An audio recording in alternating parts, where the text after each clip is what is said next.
Hey all, J-Man here. I just wanted to tell you about beardedshirts.com. It's a great place to get a lot of cool superhero shirts and other merchandise. You can scroll, they've always got sales on. As you can see, they've got these really cool print all over shirts, which I really love. That's Eddie, the founder of the site. And if you're looking for stuff, all you got to do is you click on the search here and you can type in all over. And that's going to show you the all over prints, which are really, really cool. Look at that. You got Legion of Superheroes, you got Brave and the Bold, you got JSA, you got Superman, Green Lantern, Wonder Woman, all kinds of stuff. So check out beardedshirts.com.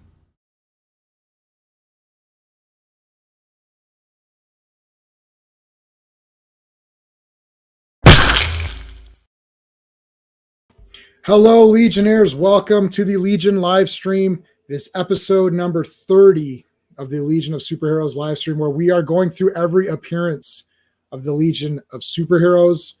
Wow, it's crazy that we've done so many of these. There's still so many to go. We haven't even really scratched the surface. We haven't even gotten to where I started with the Legion. With Superboy 197 is I think where I started. So we're not there yet, but we're getting there. We're getting there. All right. Well, before we do anything else, let's talk about this week. Tomorrow, so same time tomorrow on my channel, Dazzler issues 5, 6, 7, 8. Who do we appreciate? We appreciate Dazzler. So if you're a Dazzler fan, check it out. If you're not a Dazzler fan, then check it out, because there's a lot of cool stuff in these issues. She fights the Hulk. And the Blue Shield, everyone's favorite character that no one cares about, Blue Shield appears in number 5. So that's really cool. Sean's laughing in the background. It's the Blue Shield. I mean, he's better than the Red Shield. So there you go. That's the Wednesday night. The Action Elite are talking. We're going to be talking about Reacher season 2 and a little bit of season 1. I actually read the book for this season. So I can actually read regular books, not just comics. So I did read a book. So we're going to talk about that. That's going to be on the Action Elite. So the link to the Action Elite is in the description of this video and all my other videos. Also, this Friday, it's Fearless Friday. Oh my God. Frank Miller takes over the writing and he's doing the art. And it's the first appearance of Elektra. If you are not here Friday for the first appearance of Elektra, that is going to be very sad. You're going to be very upset that you've missed that, because it's bloody awesome. And just like, I mean, this is a famous cover, famous appearance here with Elektra. I'm watching Daredevil season 2 all over again. She just appeared at the very end of this episode that I finished watching today. So I'm looking forward to that. And before we bring in everybody else, let's talk about the Legionnaires. You guys are the Legionnaires. This is the actual Legion of Superheroes. Of course, the channel members. Dan, thank you for becoming a member. Sean and Steve and Clobberin, I think you're all past a month now, or 2 months. Some people are into the 2 months. So if they post a comment, you can see where they're at, and they've got different icons. I've changed the icons for 2 months and on. Brennan and Picasso, of course, also joined, and Classic Comics and Cliff on Comics. So thank you to the Legionnaires. Okay, well, that's got all that out of the way. All right, so let's start bringing in the Legionnaires for this stream. Hey, what it is? Just in. Ryan Gosling is in talks to play the Blue Shield. Oh my God! You heard it here, folks. Dang. The Blue Shield. My goodness. And you and plans for the Blue Shield. Big plans. Yeah. Big plans. Blue Shield. Blue Shield action figures. Blue Shield. Blue Shield. Blue Shield. The flamethrower. The flamethrower. We got to get Clobby. When we get Clobby in here, we'll let him do the. He could do the Stanley. The Stanley. The Blue Shield. I remember when I created the Blue Shield. I sound more like the radio. Oh gosh, the radio show guys like Blue Coal. I think the shadow was Blue Coal. It's like Blue your parents about Blue Coal. It's like it's twice as good as regular coal.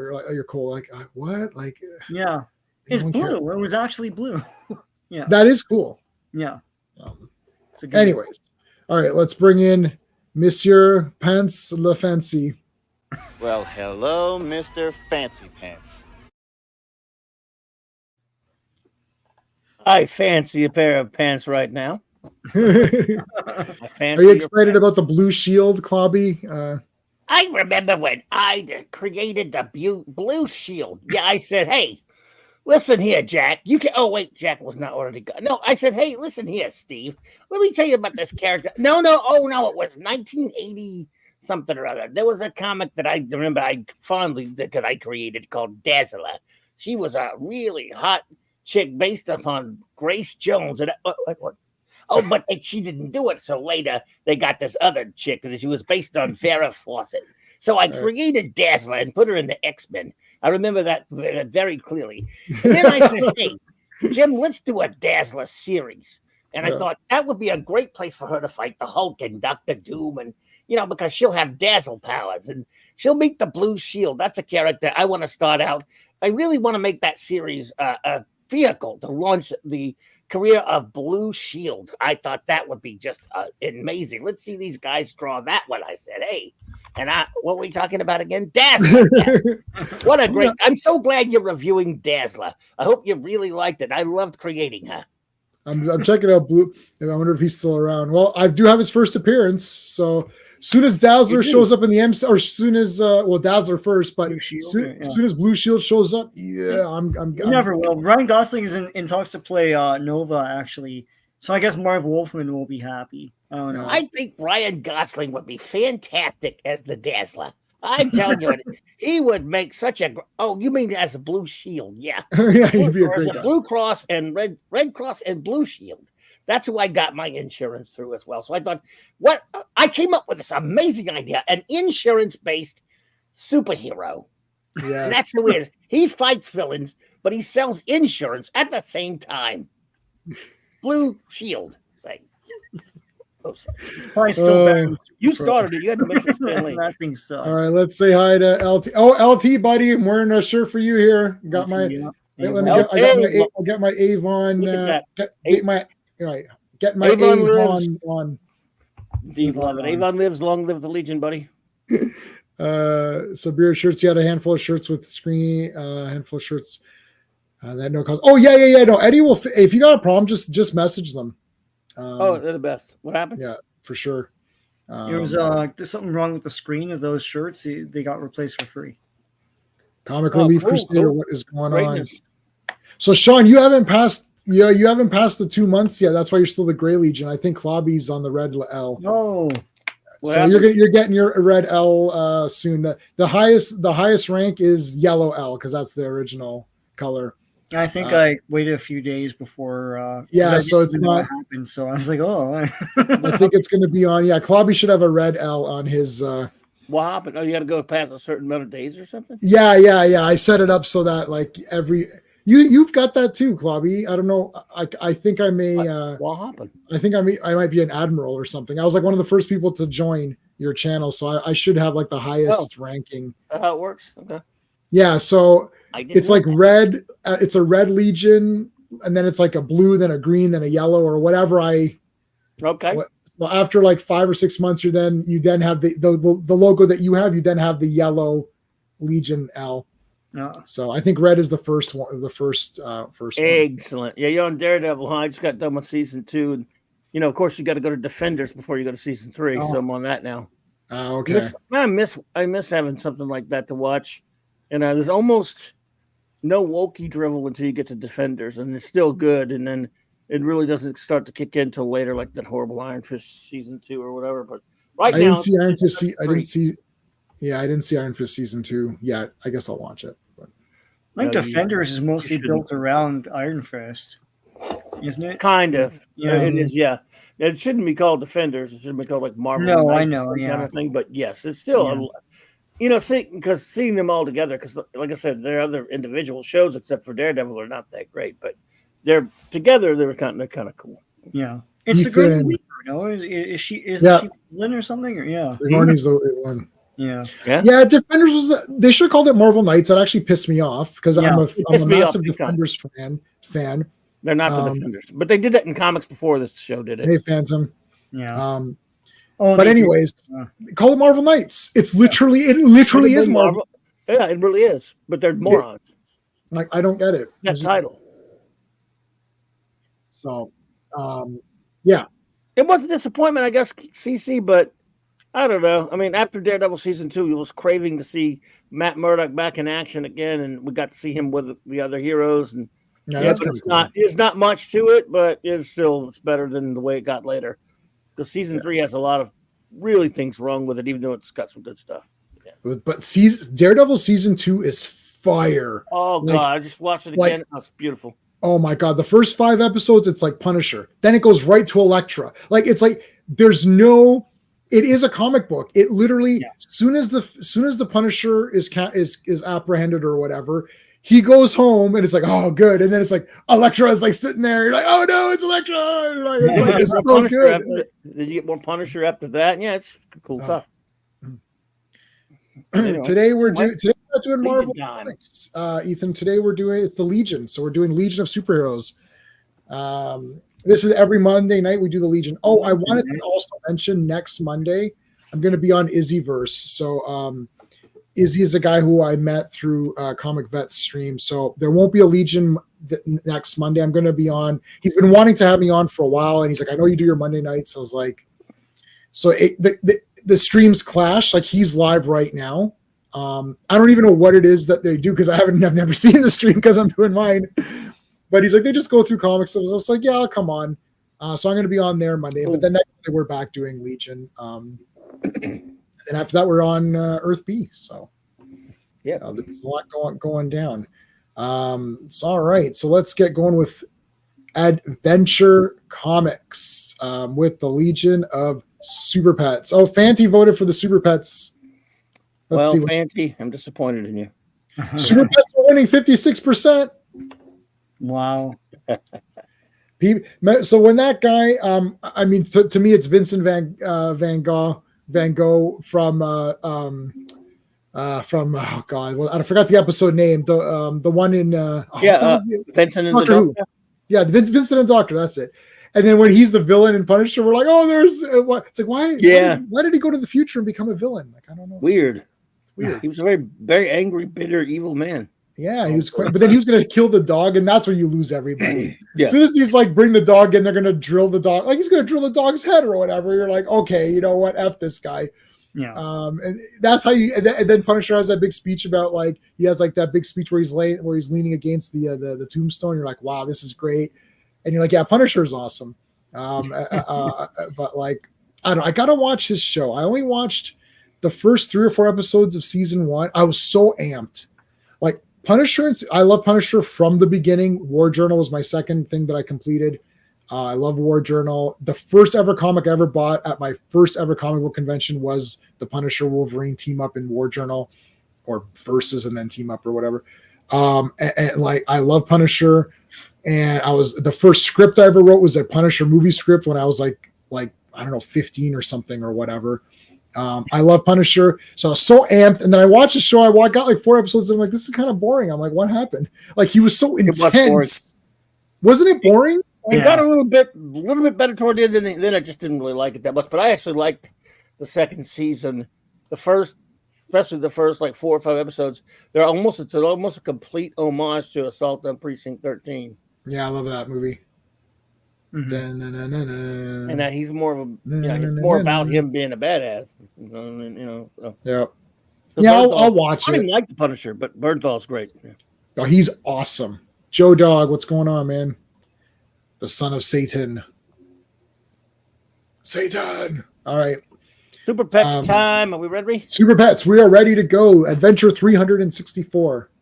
All right, folks. Adventure Comics, volume only, number 364, January 1968. Executive editor Mort Weisenheimer. Cover artist Kurt Swan and George Klein. Writer Jim Shooter. Pencilers Jim Shooter and Pete Costanza. Inks Pete Costanza. Inkers, that is. Letterer Milt Snapeen, and editor again, like the aforementioned Morty Weisenheimer. So there you go. All right. Now I mean, look, I like this one. It's cute. Do you now? It's cute. There's some goofiness to it. Oh boy. And then I remember, and then this is one of these ones where I wonder who the villains are. And then and this is I wonder. They're Vulcans, apparently. They are Vulcans. Yeah, that's Namor. Yeah. I am Prince Namor. I'm the villain of this piece. So it's like bow before. Yeah, but look, I love the Super Pets. Absolutely, unconditionally love them. But this was a level of silliness that I'm almost like, man, I'm surprised it was Shooter because I was very surprised. This was like the Jerry Siegel or that Edward Hamilton, like that Otto Binder type innocuous silliness. It was silliness in place of a story that you had to suspend a lot, and then you just. It's like this thing. Look, if we just make it silly, people will read it. The kids will buy it because they like the Super Pets. I like the Super Pets too, but I think the plot is inane. Go ahead. But there is the cool thing with the horror. Oh God, what's the Comet? But what's the guy's name? Byron? No. They needed this as an excuse to give some.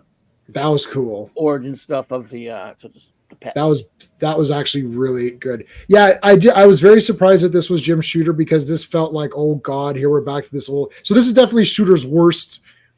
But I'm kind of like I kind of liked it anyways. I don't know. Yeah, it's cool, but I'm assuming he did the next two, right?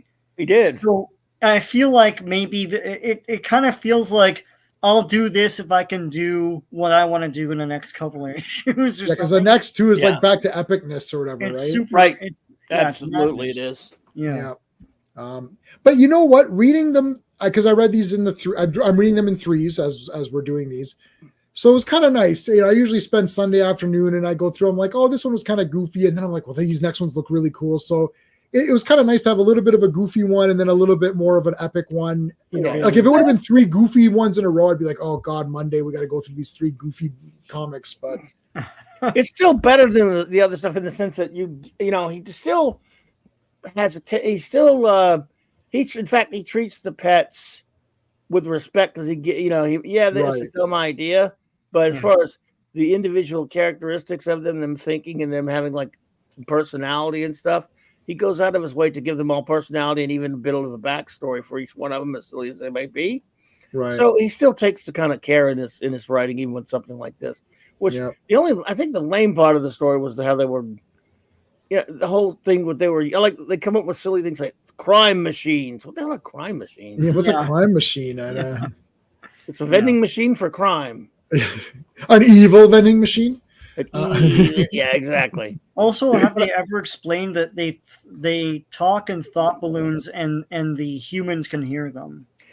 Yeah, I guess because of Saturn Girl. Saturn Girl, that's sort of the late. Sort of the late. I've always thought that was probably what it was, but yeah, it's still. It's still weird. As a kid, I was always unclear on it though because I was reading before I saw them in Legion, and then with the Saturn Girl explanation. You would see Superboy comics, and he would always, Crypto would always be thinking. Yeah, it got really confusing with Garfield. I was like, can John Arbuckle hear him? Or anyway. Yeah, I mean, nobody likes Garfield, Sean. I love it. No, nobody likes Garfield. The pets hear each other, but the humans don't. Other than I guess when Saturn Girl does it, I'm not clear to be honest with you.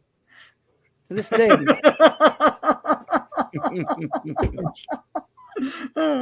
Garfield's fine. He's fine. All right. Do I think Punisher's underrated supervillain? Well, I love Punisher, and I don't think he's a supervillain. One good thing. Remember when there was writing in shows and movies? You go back. The scene where Daredevil is chained up to the chimney or whatever, and then Punisher's having that ideological conversation. So they're like after that episode was done, and you asked me, oh, the director or the writer or whatever, the creative team behind this episode, what do you think they feel? Do you think that they think Punisher is in the right, or do you think they think Daredevil's in the right? You can't tell because both characters make such great points for their view that you're like, wow, shit, Punisher's got some good points to make, but oh man, Daredevil, you can't kill people. That's not up to you. Like the banter back and forth, you're like, yeah, this is really good. it's like now what passes as current writing, and Sean made a great comment on one of my videos. Shit, I gotta get that comment up. I read it to my wife, and it's like, this is what passes as writing. It's just someone, they just, yeah, they just say their point of view, and then, oh, that's writing. I'm like, that's not a character. That's you just saying something, right? Like, if there's characters, like Punisher truly believes he's doing the right thing, so he needs to back up his opinion, and Daredevil believes he's doing the right thing, so he needs to back up his opinion, and then those two guys arguing it out is awesome. That's what makes it awesome. Not now where they just say, nobody ever challenges any characters in modern writing. They just say their opinion, and it's a director's opinion, right? Like, of course, because the character's mouthpiece. Yeah, it's just the mouthpiece of the director. But yeah, I love the Punisher. Okay, remember when Kryptonian Power Horse remembers Magic Base? Okay, kicks the Kryptonian in the head, and they cease to be worse and bigger and faster and stronger. Did that happen? I don't... That request for the Super Pets, yeah, it could be. Yeah. I'm sure they did. Here's the crime machines. They're coming to attack Earth, so the Super Pets destroy them. Pretty good, actually. Crime machines. She melts one, or he melts one. I don't know why I always think Streaky's a female cat. I just feel like it's like Supergirl's pet, so it feels like a female. I thought it was too. Yeah. Oh wow. Yeah, Streaky's a boy. Nobody checked underneath or whatever. I wonder if you could spade or neuter any of these. No, 30th century. Mad. Yeah. Remember to spade or whatever. And I don't know which I don't know which one's for what gender. Well, spay is for girls and neuter is for boys. Okay, yeah, that makes sense. Yeah, God. Yeah. I don't know. I don't have pets. Remember, I don't care about animals. All I remember, he got rid of our elephants. Like, he complained, and then they got rid of the elephants from our zoo. Oh, man. Bob Barker? Yeah. Elephants are awesome. Giraffes are awesome, too. Elephants didn't ask him for any help. Yeah. All right, so they come back from a successful mission. They're like, there's a bunch of these guys attacking. We defeated them, and then, of course, Brainiac. Thanks a lot, Brainiac. He's like, oh, you guys are idiots. You should have let one escape and follow them and all that. You're like, okay, or if I was Comet, I'd be like, okay, here's what we're going to do. Next time there's a bunch of supervillains, why don't you go do it? We'll hang back, Like, what the heck? Dicks, yeah. That's why I was shocked that it was Shooter, because we're right back into the Legion are dicks. They treat everybody like shit. Yeah. It was not. It just felt weird. It didn't feel like a Shooter story at all. Even the dialogue, like you said, they were all weenie head, and then they were stupid too. The Legion were like, I don't know. First of all, everybody, the Super Pets were like we, they're contentious or contemptuous of the Legion because they think they're treated like shit. Well, you are pets. I mean, you're animals. I mean, you're pets. They don't like being treated like animals. Yeah. They don't like being treated like pets. I'm like, the whole thing's bizarre, really. Yeah, you are. Yeah, I don't like being treated like a dog, but you are a dog. I don't like. Yeah. Like, do you want the vote now? Like, what are you doing? I posted this on Twitter for all of those to show you how awesome Mattel used to be. Yeah, man, this is the badass Mattel where they're like, check this gun out, kids. Look. It looks great in friggin' underline, and you could hear it. Blah, blah, blah, blah, blah. This kid's like, hell yeah, I can take on anybody with this bad boy. Yeah, that was the 60s, right? It was like they just made anything for kids. Yeah, that's beautiful. All right, Top Gun. Wait a minute, Top Gun. Is that Tom? It looks like Bruce Campbell. It looks like Bruce Campbell. Yeah, it really does actually. Briscoe County Jr. Da-na-na-na-na. Did anyone like Jack of All Trades? Because I watched that a bunch of times. I own that one. I was more of a Briscoe guy with both. Briscoe. I love Briscoe. Jack of All Trades, thought was kind of a funny idea. I didn't do much with it, but that opening credit scenes, I could watch it all day long. That song. So he'll halt the bold advance of Napoleon. They don't know Jack. They don't know Jack. From the halls of Montezuma, they shouted to Lee. Never another but braver, a daring dragoon is he. Oh, you got it. There you go. Love it. It was a great show. And then we got to do, we'll have to do a stream on Cleopatra 2525. I do remember that, but I didn't watch it. I mean, Gina Torres. Yeah. Oh, they're all good. They're all good in that one. That entire lineup is good. I love, now kidding aside, I do like this. This is really cool. So Byron, is that his name? Yeah. Actually, and Horsehead. Actually, it's a centaur. Comet was a centaur. Yeah, I like this. I know it's funny though. I mean, it's like it's been forever since I've read this origin. I mean, that cover's a classic, isn't it? Like that first one cover, and you see it so often. But it's been a while since I've actually read this. It's kind of freaked me out. I'm like, oh yeah, dude, the origin stuff in this thing is crazy. I will do a Comet movie. I'll do a comic. Sign me up right now.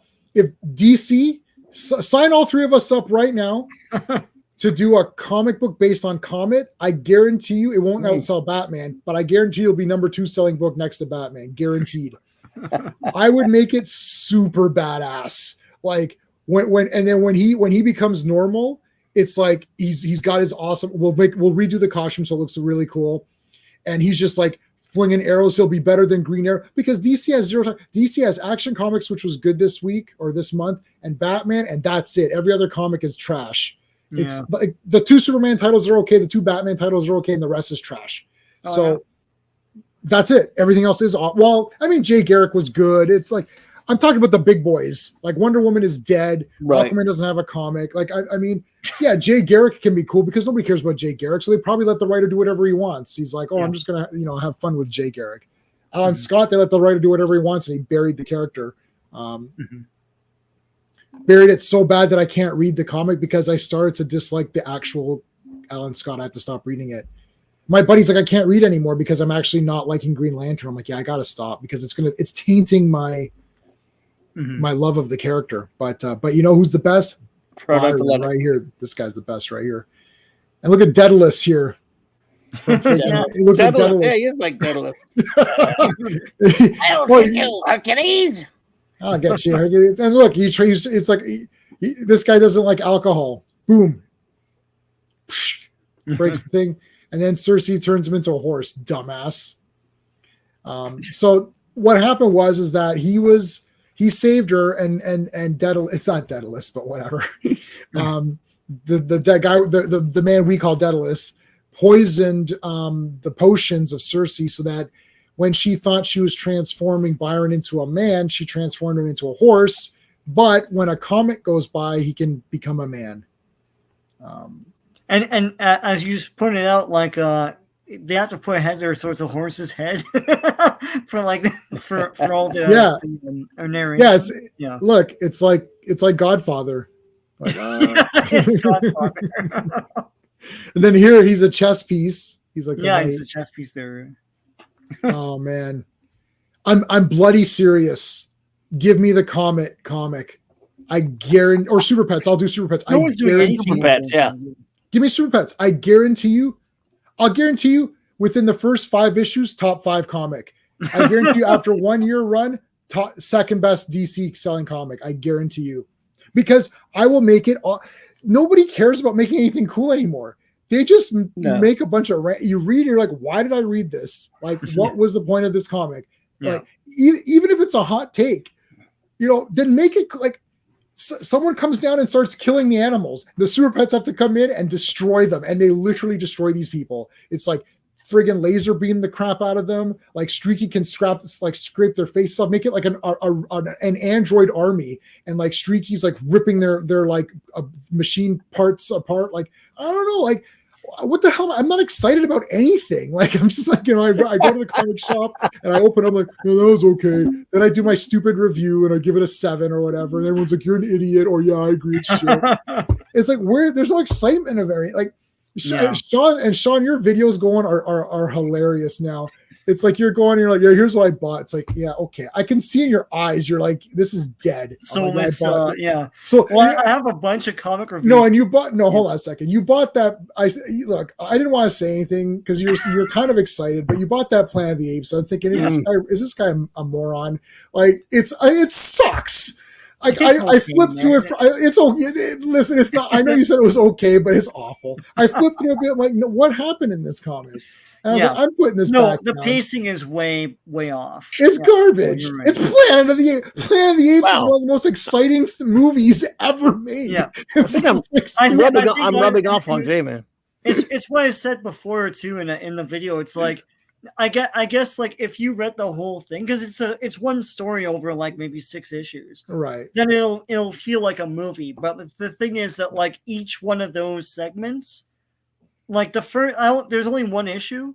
Right. There's no fighting or anything. Of course not. Yeah, there won't be. Doing this investigation. That's it. Right, because remember that was the exciting part of Planet of the Apes was investigating stuff. Like, what is going on here? Like, someone has Zira in their sights at the very end, but then you have to like wait a month. Well, she's not going to die, so whatever. I just want to see if it's one of the mutants from. So this takes place in between where? It's before part 1. 1 and 2. Oh, before 1. Yeah. So Nova's in it, but Nova's in it, but like they don't color Nova. Why is she in it then? Oh, yeah, she was in the cell. Yeah, she was beginning. No, she's free in this comic. She's free, and then the one ape. I don't know who it is. Rescues her. Yeah. Aside from being really hot, Linda Harrison. What is valuable about her character until Taylor meets her though? Right, nothing. Yeah. It's cool. Whatever. I'm the only one that likes it. No. I mean, a buddy of mine picked it up the other day when we were at the comic shop because they came into town. Some friends of mine, and we went and he bought it. Like a 7. I thought about it. Yeah, it's fine, but like, really, is there any excitement? Like, okay, it's canceled. There's no excitement. No, yeah. Like, if they said right now it's canceled, you'd be like, all right, well, I guess it's canceled. Yeah, like, no, yeah. Like, who cares? Right? Like, you'd be like, oh, I guess it's canceled. Okay. The only things I'm excited for are like the reprints and omnibuses of old stuff I like. And they'll never cancel that because that's the only thing that sells. And it's like ROM's coming this week. Yep. So ROM's, Did you order that or did you pre-order it? Yeah, I did, even though I have the entire series. Of course. Well, that's cool though. Still, that's great. Yeah. There'll be 2 of those bastards. Yeah. All right. So the Super Baby Pets rocket. Beppo just said, I'll just hide on board Super Baby's rocket, and then there you go. So we get an origin of each of the pets. It's actually really neat. Man, I when I was reading this, if I was James Gunn doing Superman, I'd literally have it start out with Jor-El like coming out of a communications device, and then he's like, oh, Kara's doing okay, blah blah, and then he'll go to the computer and press buttons. He'd be like, yep, it looks like the monkey we shot out into space is okay. So I think the experiment will work. And it's like crypto. Like I would literally just mention these things as experiments because you could always have it. Like, how cool would it actually be? Because James Gunn can do it because he likes weird stuff. How cool would it be to actually have like one of the pets or a couple of the pets or something? Like, it'd be so neat. Somehow get a mention in there somehow. Mention or do something. Flashback to Crypto as a puppy. Yeah, something, man. Because we've tried all of this garbage stuff now. We've tried all these hyper realistic, hyper violent. Let's try fantasy sci-fi. Make it a fun. I think he kind of will do something off the wall, but the problem is, will he be too over? He's such an edgelord. Yeah. That's now he wasn't allowed to be much of an edgelord with the Guardians of the Galaxy movies. And a little bit in the third one, and everyone was whining about the violence against animals and all this. Give me a break. Oh, I saw a post. I'm going to say this and we're going to move on. I saw a post. I'm in this Italian horror group. I'm in this Italian Giallo group on Facebook. And so somebody asked, like, so Cannibal Ferox. Someone's like, is there a version of the movie where the animals don't die? I'm like, okay, they're literally like eating people and they're fiction. Give me a break. Freaking characters. Give me a break. Wow. Anyways. All these Italian and do they show it, right? They show stuff or no? Well, I haven't seen Cannibal Ferox actually, so I don't know if it's real animals though that are actually really dying, because that could be any Paul Naschy movie, he's Spanish, but it's like they show it right on screen. Like they show animals being slaughtered right. Are they real animals in his They're movies? Real animals, yeah. No, yeah, that's the thing. Well, that's different. I thought you were talking that's about different. If they're real, if they're real animals, then that's. Oh, you're saying that like in the story, do they die? Oh, that's stupidness. No, I don't know. I never saw Cannibal Ferox, so I don't know if there's actual animals hurt or not. I thought you were talking about like fake fiction. No, I am saying it as fake animals. I'm saying it as fake animals. Yeah. Right. But now when Sean mentioned the Paul Naschy, now I'm thinking maybe they really did kill Maybe real that's animals. what it is. Maybe Yeah. that's what the guy meant. Because I'm thinking you're part of a Facebook group that has like really pretty horrific violence in these movies, and you're worried about the animals. But maybe he's saying there's real animals in it. I don't know. Yeah. Yeah, they're not supposed to show that. I mean, not at least not no, here. that I would agree with. No, but they showed it all the time in. Oh, they showed it all the movies. time. Yeah, they don't care. Yeah. Yeah. But that I would agree with them. But at first I Real thought animals. I thought he meant they're just fake. It's just fake. No, on that's screen. why I'm wondering, because it's an Italian movie. I don't know if they did that. Could be. Yeah. Anyway. Animal snuff film. Huh? So So okay. Anyways, snuff movie. yeah. Yeah. So they all let's see. Beppo tells his story. Everyone thinks their story to us. Yeah, they think their story. Animals, the pets. Yeah. Kryptonite, the easiest substance to find. I love how again kryptonite gives him her reverse kryptonite.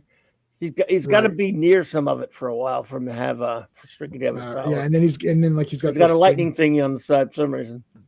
All right, so back to the pets. I mean the pets here. So they're upset that they were treated like poo. I'm with them because they were treated like poo. I don't know what to tell you. But they go to the plot's so stupid. These Vulcans bring them to their, they want them to come to their planet, teleporter. They go get them and teleport them to their planet, right? And I guess they're communicating with I don't understand how they're communicating here because Saturn Girl. That's why I'm asking. That's why I was asking, because I know they talked to this guy. Yeah. So Saturn Girl can give them this ability for a short period of time.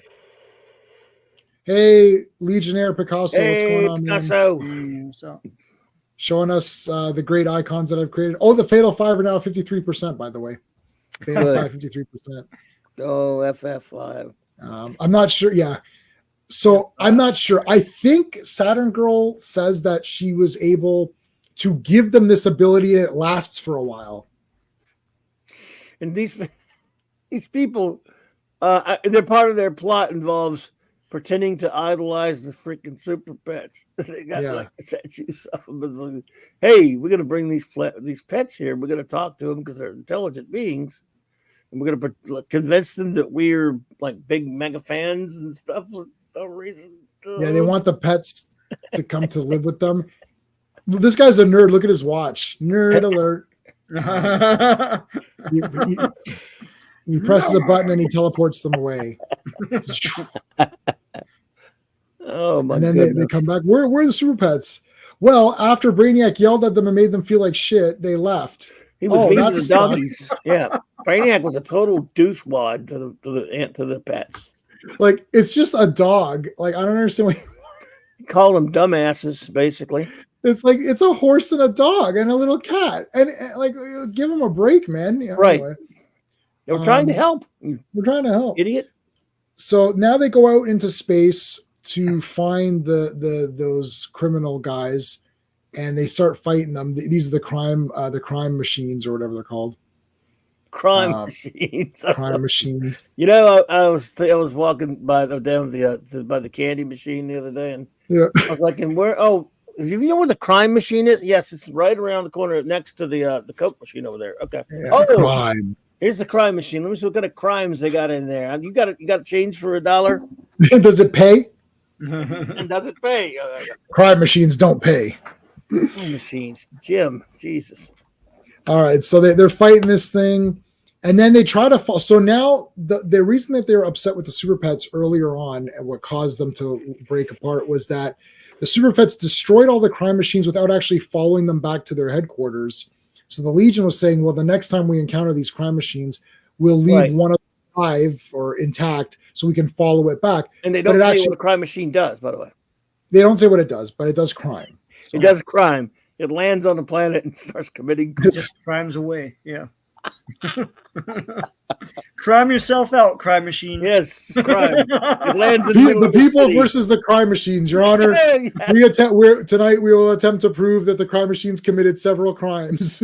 What crimes would that be? Well, just crimes. I don't know. We, the jury, find the crime machines guilty of all crimes. Guilty. Guilty. The vote must be unanimous, Cheryl. The vote must be unanimous. It was unanimous. You alone will. You called yourselves the crime machines. Right, we're you crime gave it machines. away. So, where did you build, sir? Where did you buy this crime machine? Walmart.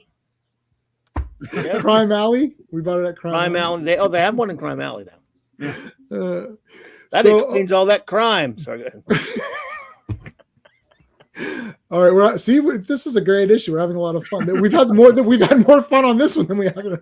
It's just issue one, guys. This is just the first one of the night, guys. Right, there is buddy, still good. more to come. So, All okay. right. So anyway, So, they try to follow the machine back, but it does teleport away. So then they're like, "Oh man, we yelled at the super pets, and these crime machines are unfollowable. They have a built-in teleportation no device." reason. You guys need to treat your pets better, for Christ's sake. God. Fang, claw, and hoof. Part 2. Fang? Oh, where? Okay, sure. So Brainiac opens this door and Superboy flies out. He's like, "Whoa, you scared the crap out of me." So now they fly to where the super pets are. Look, it's statues of our pets. Why? Wait a minute. And Prody, I forgot about Prody too. Brody 2, Oh, like okay, Boogaloo's there. And they're all like, this is kind of strange, guys. They like our pets a little more than we do. Hey, Penny. Penny. Hey, Penny. What's going on? Smash and run. Thank you. I appreciate the smash and run. Oh, very nice for you, Penny. Do you have any questions? Who's the biggest prankster, Sean? I don't think Clobberin Times does pranks on people. Yeah. What was the question again? Who's the biggest prankster out of the three of us? It's going to be me, I think, but I don't know. A prankster? I'm not a prankster, No. but I'm not if a I toy will- man either, by the way. I hate pranks too. So. We're toy men more than prankster. yeah, that is true. We are that. No, I mean, if a prank could be, I just pretend that something happened, and then like I pretend this movie's good, and then you watch it and you realize it sucks, and then I kind of Mark Stevens, he's a damn prankster. I'll tell you that. He pranksters me all the time. He'll put some crap like he's got access to my studio. He'll put some clips back there sometimes and play them. Ah, okay. Oh, you made him. You made him like. Oh yeah, you made him the guy who can control StreamYard, right? I had him make some stuff for me. Oh yeah, he's my chief. Yeah, he's your chief engineer, so he has access to that and Nick's channel as well. Oh. He's pulled some stuff on Nick before too on Toxin Tuesday. Let me tell you. Oh, that's great. What is the crime machine? Oh gosh, yeah. No, we can't talk about fake Star Trek on here. We just got Paramount Plus, and all my wife watches is Sabrina the Teenage Witch. There you go, Melissa. Well, that was a fun show. It's a fun show, man. It's a comic book show. Yeah, cutie. What's her name? Yeah, I thought that was all right. Yeah, I thought that was pretty good. It's fun. And I thought Salem was hilarious. Like the voice. He's great, and that puppet gets better and better. The puppet is very nice. Yeah, they put more articulation in its face as time goes on. A couple of the voice is great. A couple of the MST3 K guys worked on that show. Trace Bolio, I think. Oh, interesting. Wow. Well, the puppets got a couple of the puppeting stuff. Cool. So long live the super animals. To hell with the Legion. Yay, we love the super animals. Wait a minute. Brainiac 5, can you figure out what this guy's up to? It's like, Comet Streaky, get over here. Yeah. We're not coming back because you guys treat us like poo. And then Supergirl's upset, but we love you, Super Pets. And Superboy's like, yeah, we love you. You guys are great pets. Like it seems like Streaky and Crypto are not like fully into this. We want to break up from the group. Like they're not into it. They still love their friends, their mistress. Yep. Right. I like Xanadu. I know everyone hates that movie, but I like it. Xanadu. Hey, Philip. Wait a minute. You've seen Xanadu? Oh, I've seen it. I'm just asking. Yeah, it's great. It's hilarious. Listen, Swan is in it from the Warriors. Did a whole show about that. That's true. He is in it. She did a show about that a while back. Xanadu. Yeah. She likes it. I remember the Marvel comic adaptation hit it on the stand. Not buying it, mind you, but no. I don't have it. I want, but I never see it at the shows. I think she's on the cover. Oblivion Neutron Bomb is on the cover. Yep. Mm-hmm. Hey, it's got I Gene mean, I Kelly. liked it. I think Kelly. I haven't watched it. I'm just saying. I think the problem was that everyone said it was so horrendously garbage, and I watched. Yeah, Like, it got it's canned fun. when it came out in the theaters at the time. It was pretty beat up. Not me, but Gene Kelly's last performance, I think, Well, was when you watch it now, it's pretty awesome and unique. Like they're not making this anymore. So yeah. Listen, they took a shot. I don't mind movies that are taking a shot to be a little bit different and weird. And I do like the meshing of the music. I like that final song. I think it works pretty well. I actually have it on the phone. I don't know. It's fine. It was kind of the oddity that they would do Marvel would do a comic adaptation of it. Nothing. Well, that is weird. Obviously, not a judgment. I have nothing against. I just remember seeing it out there. Weird. This is super special, no? Yes. Yeah. Yep. Marvel Super Special presents Xanadu. No. Okay. So basically, is it Michael? Yeah, like you said, it's got my buddy Swan. Yeah, it's got Swan, baby. Don't mess with Swan. So I guess they're communicating and with the whatchamacallits, the pets. The pets there, yeah. Oh, you got a super. Oh wow, thanks. Hey. Fight to the death. Super pet. Oh, let's give a Elvira dance for that one. The super chat covers the parts, but now let me be clear. Now let me be clear. I guess I did vote Fatal 5, but Super Pets would win because they're the good guys. Yeah, but I guess I misunderstood that. I guess it was what do you think is cooler? And as far as villains go, I mean they're two. Yeah. Okay, I'm gonna go ahead, even though I voted Fatal 5, and say that I can't vote against in a fight to the death. I guess I didn't look at that part close enough. So the Super Friends would win. I mean, Super Pets would win against them, yeah. Right. Because Comet would kick Validus in the face and crack his thingy, window thingy. I don't know. Maybe not. I don't know. Fatal 5 is pretty powerful. Fatal 5's, yeah. I mean, I had no other. I didn't know what else to do for the vote tonight. I'm like, let me just put something silly. Now I'm mad at you. How dare you? How dare you? Well, that's it. I'm gonna make you watch Xanadu as penance. Yeah, make me look at Olivia Newton-John. That's a real task. Oh yeah, you're right. That's not a good one. I'm gonna do Yor the Hunter from the. Oh no, Yor has a lot of good-looking women into it. Again, it won't be a task whether the movie sucks or not. But yeah, so we got to pick something that doesn't have anything. Art beeps. That would be horrible. How about Nemesis 3? That could kill anyone's soul. Killed my soul. Annie, that would be bad. Or how about It's Pat? I watched It's Pat. Oh, boy. What? I did it. I watched It's Pat, and it's absolute. Like I laughed through most of it because I've never seen. It's one joke. It's they only one have joke. one joke. Yeah. One joke, and that's all they run with.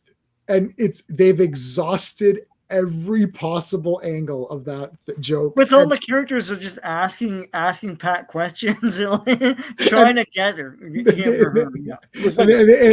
Pat one skit and it had nothing to it.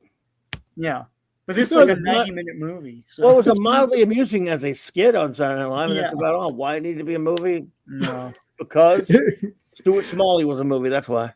It's like Stuart Smalley and Superstar was the other one. Superstar. Yeah, God. What was that guy from Mad TV? No, stop. No. What was that guy's name? God, I don't go know. away. Go away. No. Go away. No. What a movie? It's from Mad TV. You don't know that? It's Mad TV, yeah. Mad TV. Yeah, look at what I can do with that guy. Yeah. Look what I can do. Ooh, and it's like something stupid. Yeah. Go away. No. Mad TV, for my money, was funnier than SNL. But for sure.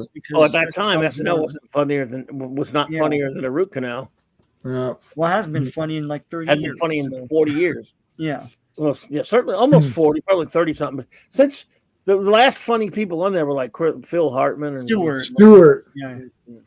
That's it, Stewart. Look at Chameleon Boy being a dickwad. Yeah, what the heck? He's squashing this guy. That's pet abuse. Come here, Prody. Here. Wring your neck. Super animals attack. That's like Avengers. That is awesome. Avengers assemble. Assemble. Boom. Look at Crypto. He's like, what? Yes, Streaky's attacking Chameleon Boy. Oof. They're ganging up on Chameleon Boy. Oh, well, too bad for him. And Chameleon Boy turned himself into paper. Okay, guys, this is... Yeah, I mean, Chameleon Boy has rock scissors. He's like, I'm introducing a new thing now. It's like Chameleon Boy turns himself into paper to escape. And look at this for that panel for a second. That when they're attacking, you have four beings that have close to super Kryptonian type powers, meaning the animals. Ultra Boy can stay invulnerable and he'll be okay, I guess. Starboy's a dead man with a Beppo could rip his neck off. Yeah. Now Starboy's dead. He can scratch Sunboy all the way up. I'm just saying. Yeah, I don't think they actually have a chance, man. Like Starboy is dead. He's dead. He's literally dead. Like, I mean, he's dead. No, he's dead. Unless he uses his powers really quick, but he's caught off guard. Look, he's got a monkey attack. I thought Bucko liked me. Like, even in real life, these monkey attacks are vicious. When you exactly, even a real monkey. So imagine a Kryptonian monkey. Yeah, Kryptonian. Like someone said, that's scary. Who was that? Monkey can throw a skyscraper, dude. You're toast. Yeah, somebody in the chat earlier said it's like, oh my god, the pets are scary. Right? Yeah, they are scary. They're gonna attack him. Yeah, we're not gonna take it. That's right. It's for animals charge. Charge. Oh my god! All right, so Starboy's dead. Chameleon Boy turns into paper. He turns into paper. Well, what did he faxed himself to him? and then Brody turns into scissors. And then he turns into a rock. Weird fight. And then Brody breaks all the rules and becomes a hammer. That's not one of the things. Yeah, that you cheated. You cheated. I mean, this is so random. And then, okay, guys. Right in the eyeball. But man, dude, the horse, he's smart, man. Right in the possible freaking eye socket. Okay, I was disturbed by this. This is like when Todd McFarlane drew Shatterstar's sword going through Juggernaut's eye, and then they had to erase it and put it to the face. I was disturbed. I'm like, no, he goes, oh, I'm gonna have a black eye. No, he's in his eye socket. Okay, so hold on a second. This is the most violent I've ever seen Legion. Okay, violent Legion stuff. So first of all, like Chameleon Boy got cut in half because he became paper and got sawed in half. So Starboy's dead. It's like this guy's dead. Sunboy's dead. Sunboy's dead. This guy's blinded. It looks like Invisible Kid's neck just got snapped by Freaky. Yes. Yeah, Invisible Kid's. He's dead. Kid. Yeah, look how far back that went. That's not crazy. This is Invisible Boy. Look, he's 180 degrees. He's 180 degrees. You can't do that with your neck. No. Like, what's the most you could get? Like, realize if they fight the Fatal Five, again, 4 of them are Kryptonian level power. Yeah. Oh my god. Yeah, jungle rules, man. One of them's at least Chameleon Boy power. Let's play a little Bangkok rules here. Yeah, they're dead. You're right. They're dead. Now who's I guess they miscolored Shrinking Violet or something. She's white on this scan, but the one below Supergirl, I guess that's what Shrinking Violet. Shrinking Violet would be this one. Phantom Girl's above her. Yeah. So yeah, they must have just miscolored it. Yeah, and they just blew like what the heck? Yeah, again, they're so much more powerful. They just use super breath to blow them back into their ship and close it up and then kick it out with kick the ship. They kick it into orbit. They kick it out behind the horsey.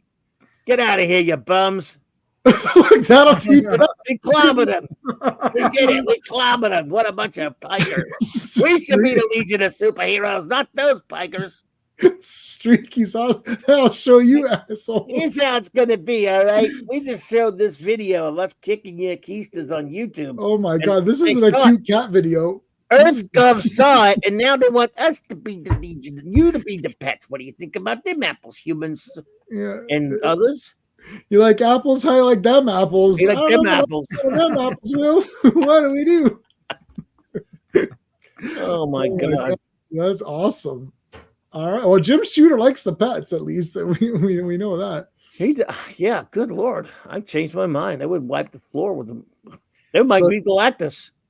Like, Yeah. I think they actually would beat him.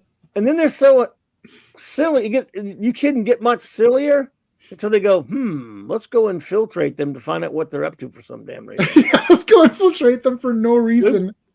Because we'll turn human because we've got to fill up the rest of this comic book. Yeah. Let's Oh, turn look, human. there's a comet. Thank God there's a comet going on just Yes. when I need to transform into a human. Yes, I go by a comet and I turn into human, but then you go away from the comet and you. Yeah, like, is there like a time limit or something? Uh, Like, what I would do is every time a comet goes by, he becomes human, and then when the next comet goes by, he automatically comes back to a horse. So It's he a can fan go. cult. Yeah, I like it. That's a cool So- idea. Why does he? I know he was an archer, so I guess they choose an archer here. I don't know. The 31st century, they sell it, I guess. Yeah. Shooter sells it, but I like that they Yeah. used Blockade Boy name by accident, and they're like, "Oh no, he was dead. Oh, but I'm his brother." Yeah.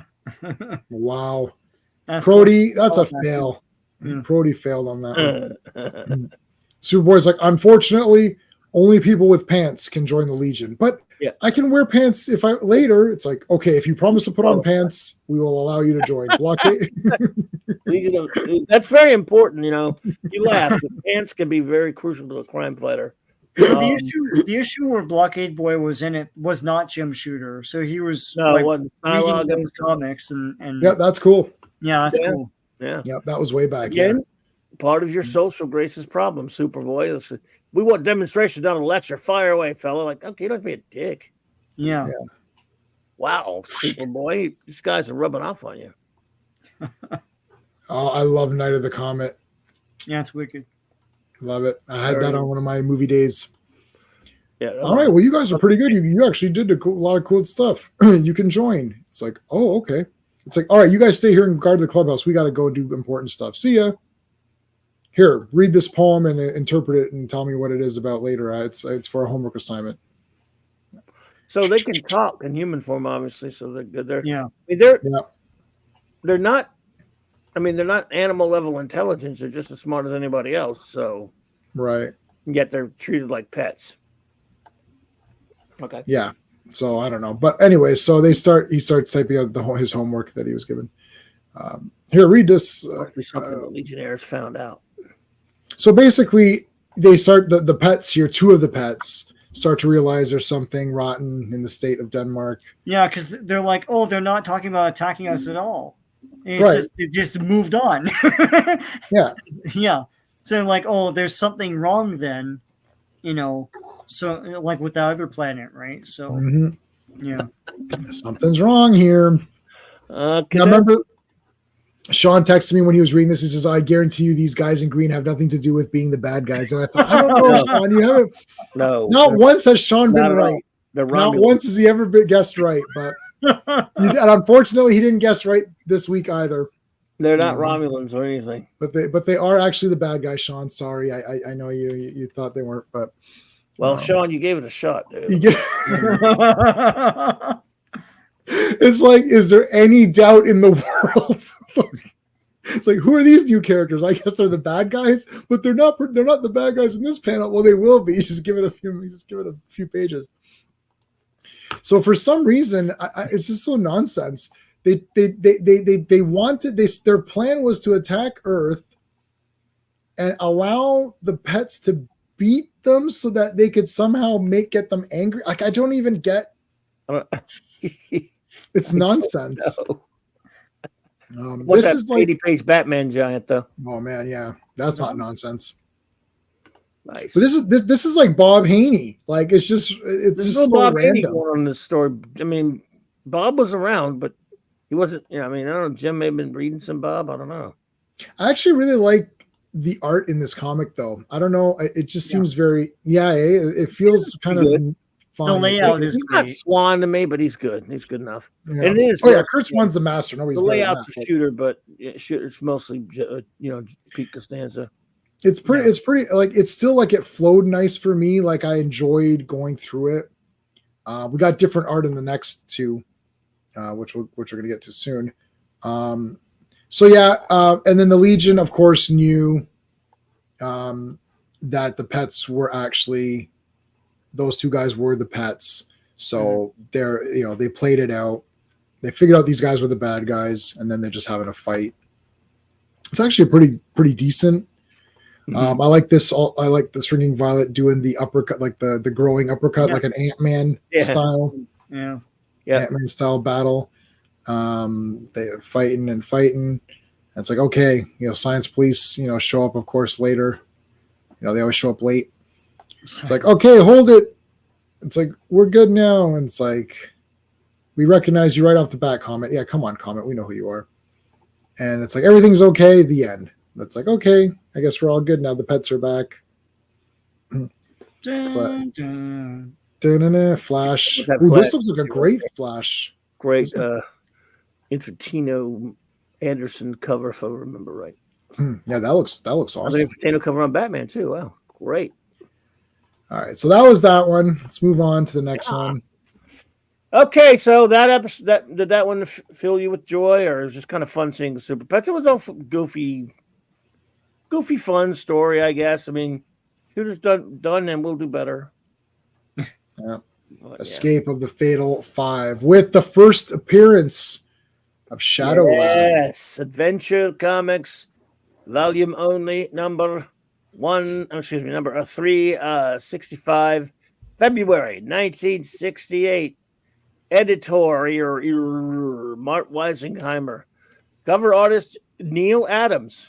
His first, I think it's one of his first, if not his very first Legion cover. Awesome. Writer Mr. James Shooter. Pencilers Jim Shooter and Kurt Swan. Inkers. Pencilers Jim Shooter and the great Kurt Swan.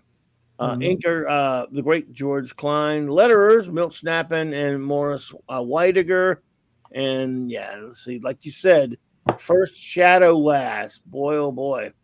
Well, I think these characters are allowed to not wear pants, but the men need to be wearing pants. That's just right. Shadow Last needs to not be wearing pants, so we're good. Yeah, I agree with that. Yeah. Okay, guys. In case you didn't know if you wanted to buy this comic, all this is going to happen. So make sure that you buy this because all these things are happening. It's Tales, the Legion of Superheroes. It's like, Karate Kid will go to the Phantom Zone. Brainiac's gonna be, a pincushion. Shadow Last is gonna cover her eyes from the light. Superboy is gonna be in like a tube or something, and he'll be attacked by bowling balls. So that's all in this crazy issue. All in this issue of Adventure Comics. Okay, so we're all relaxing, having a big party here. This is Talok, 8? 8? Mm-hmm. Talok 8. Talok. What happened to the first 7 Taloks? Yep, they were pretty good. They weren't as good as the 8th one, though. The 8th one really caught on as a series. Yeah. Superboy, why are you wearing a yellow S now? It's like, damn it. You noticed. I'm going for a new look. So there's problems occurring on Shadow Lass's planet, right? They were peaceful, and then 6 months later, they were assholes, and they're shooting down all the ships. Yeah. Now, we actually had one of these similar stories where they're shooting everything down, right? Yes. Yeah, we did. Yeah. I can't remember. Oh, there's one guy, though. Oh, right. Yeah. Yes. Yeah. That's right. He lived by himself in that pyramid or something, right? But this is cool that it's a mystery. It's an international incident. It's an intergalactic incident. It's affecting other planets. They send these guys in on a mission to see what's going on. Yeah. So Shadow Lass's people were very nice, peaceful. Something happened. We don't know what caused them to become very paranoid to the point where they're just blasting anybody that even comes close to their planet. Shadow Lass is going to take the heroes, the team, and go back and try to figure out the mystery. So there's a little bit of mystery. And you actually can't, it's not like you can really predict exactly because you're like, I mean, we know it's the Fatal 5. I almost wish they didn't say Fatal 5. Yeah, because they're barely in this issue. Yeah, it's a bit of a surprise at the end, and it's as though they're intended to be a surprise. I actually think it would have been a surprise because I wouldn't have known. I wouldn't have known, actually. I know we were joking with the last one. Oh, these guys are the villains, obviously. But I don't think I wouldn't have known who the villain was. No. Oh, okay. I mean, obviously, if it says Fatal 5 Returns on the cover, then I Yeah, guess I know who That's the what it villain is. Yeah. Yeah. But there is a legit mystery. Yeah, So like they turn up at the end and it's a reveal, and I feel like reveal. it was supposed to be a reveal. But, yeah, yeah. It was nicely done. we know Phantom. We know we're just being goofy. Yeah. Wow, Fanty, really? All I know you like correcting people for the fun of it, but come on, man. right, so that's why I rearranged for you to have a guide. Whoa! Brainiac's like, hell yeah! That's what I'm talking about. Yeah. It's like Brainiac's like, oh, here we go. This is serious. I didn't know. This is good stuff here. I don't think they give her a name in this one. Tasmi and Malor yet. Oh, yeah, no, they just say her Shadow name. Lass. Yeah. They give her superhero name, but she's not a Legionnaire. So how does she have a superhero name? And it fits the nomenclature of the Legion too.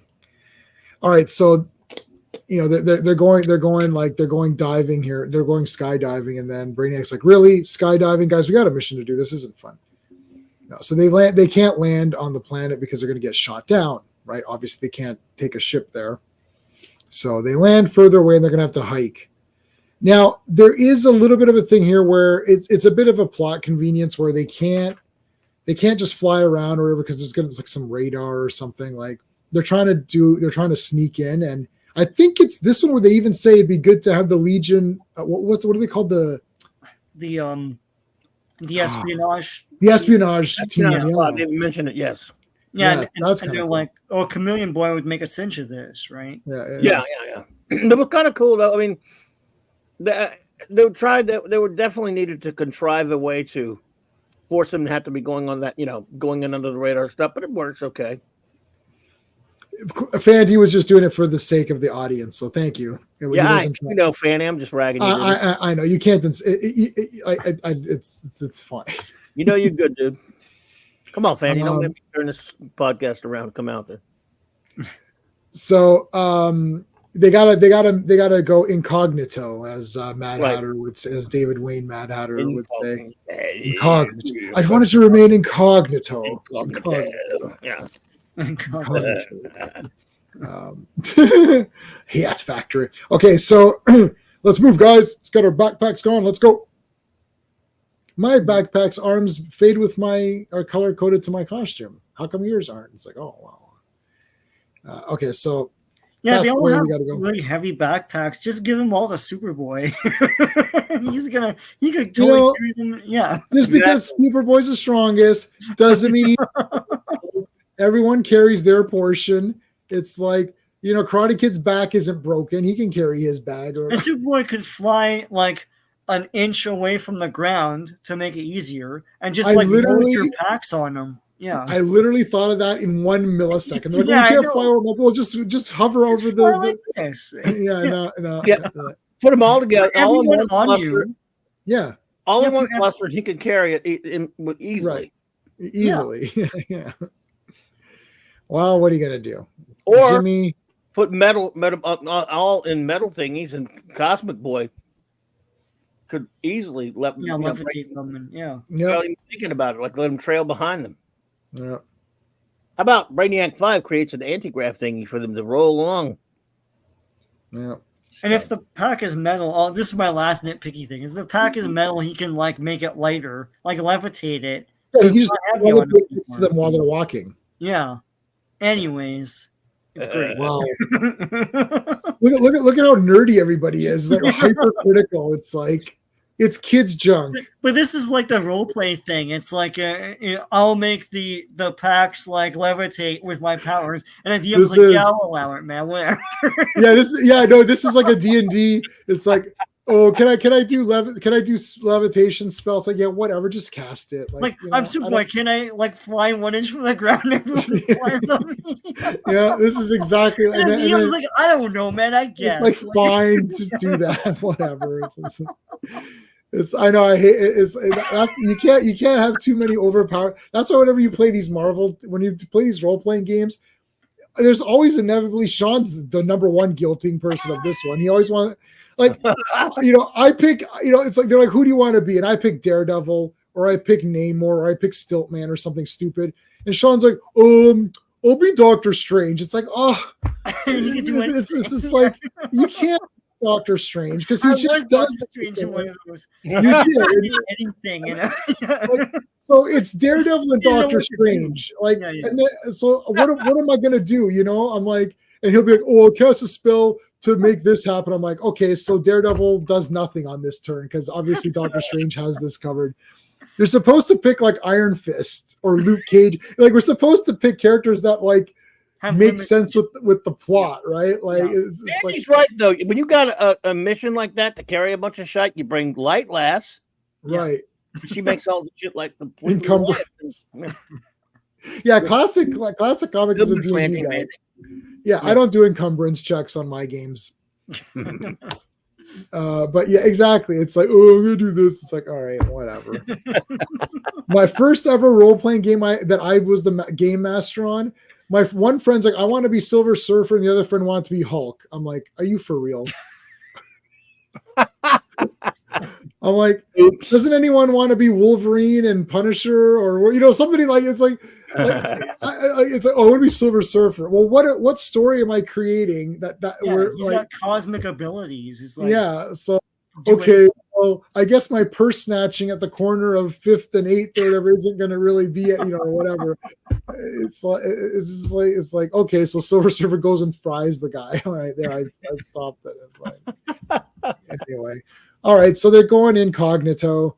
I don't know why they take the time to start drawing pictures. It's like you're on a mission. Then now they're sleeping. Like, really, guys?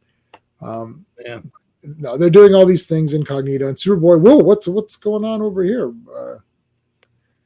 Superboy and Brady. Look at Brainiac. He's like, Superboy, I can carry her. Whoa, yeah. Take a gander at that. Oh, woohoo! Hey, wait. You know what though, Brainy? I think you and Supergirl are supposed to be a thing, so you need to cut it out, man. I know. Yeah. Brady. That's Mon-El's future girl, dude. You better watch it. Wow. Hey, you better watch yourself there, buddy. You don't want to mess with Mon-El. All right, so now they're drinking. They're drinking. They're all. So Superboy's the only one who's not really feeling any effects of this. Oh, yeah. It's supposed to be a really long kind of trek through all the different kinds of land and terrain, and they can't fly because of reasons. So they have to do it this way, but yet the villains are keeping a watch on them. They've got this. I love these comic books that have the all-knowing camera, the omnipresent camera, which can see anywhere and see anything. And it's like, all right.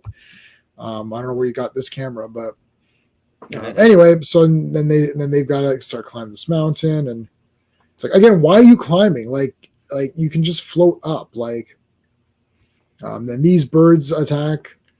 They grab Superboy just punches. Now he's flying. He's okay to fly now, and throws a boulder out. Look, he took a chunk out of him. What the hell? Yeah. Oh, that's crazy. Karate Kid kicks him, and then Shadow Lass is making it all dark. It's like, okay, we're at the wall here. It's like, okay, so go, just sneak in. So now they're gonna sneak in. It is kind of cool.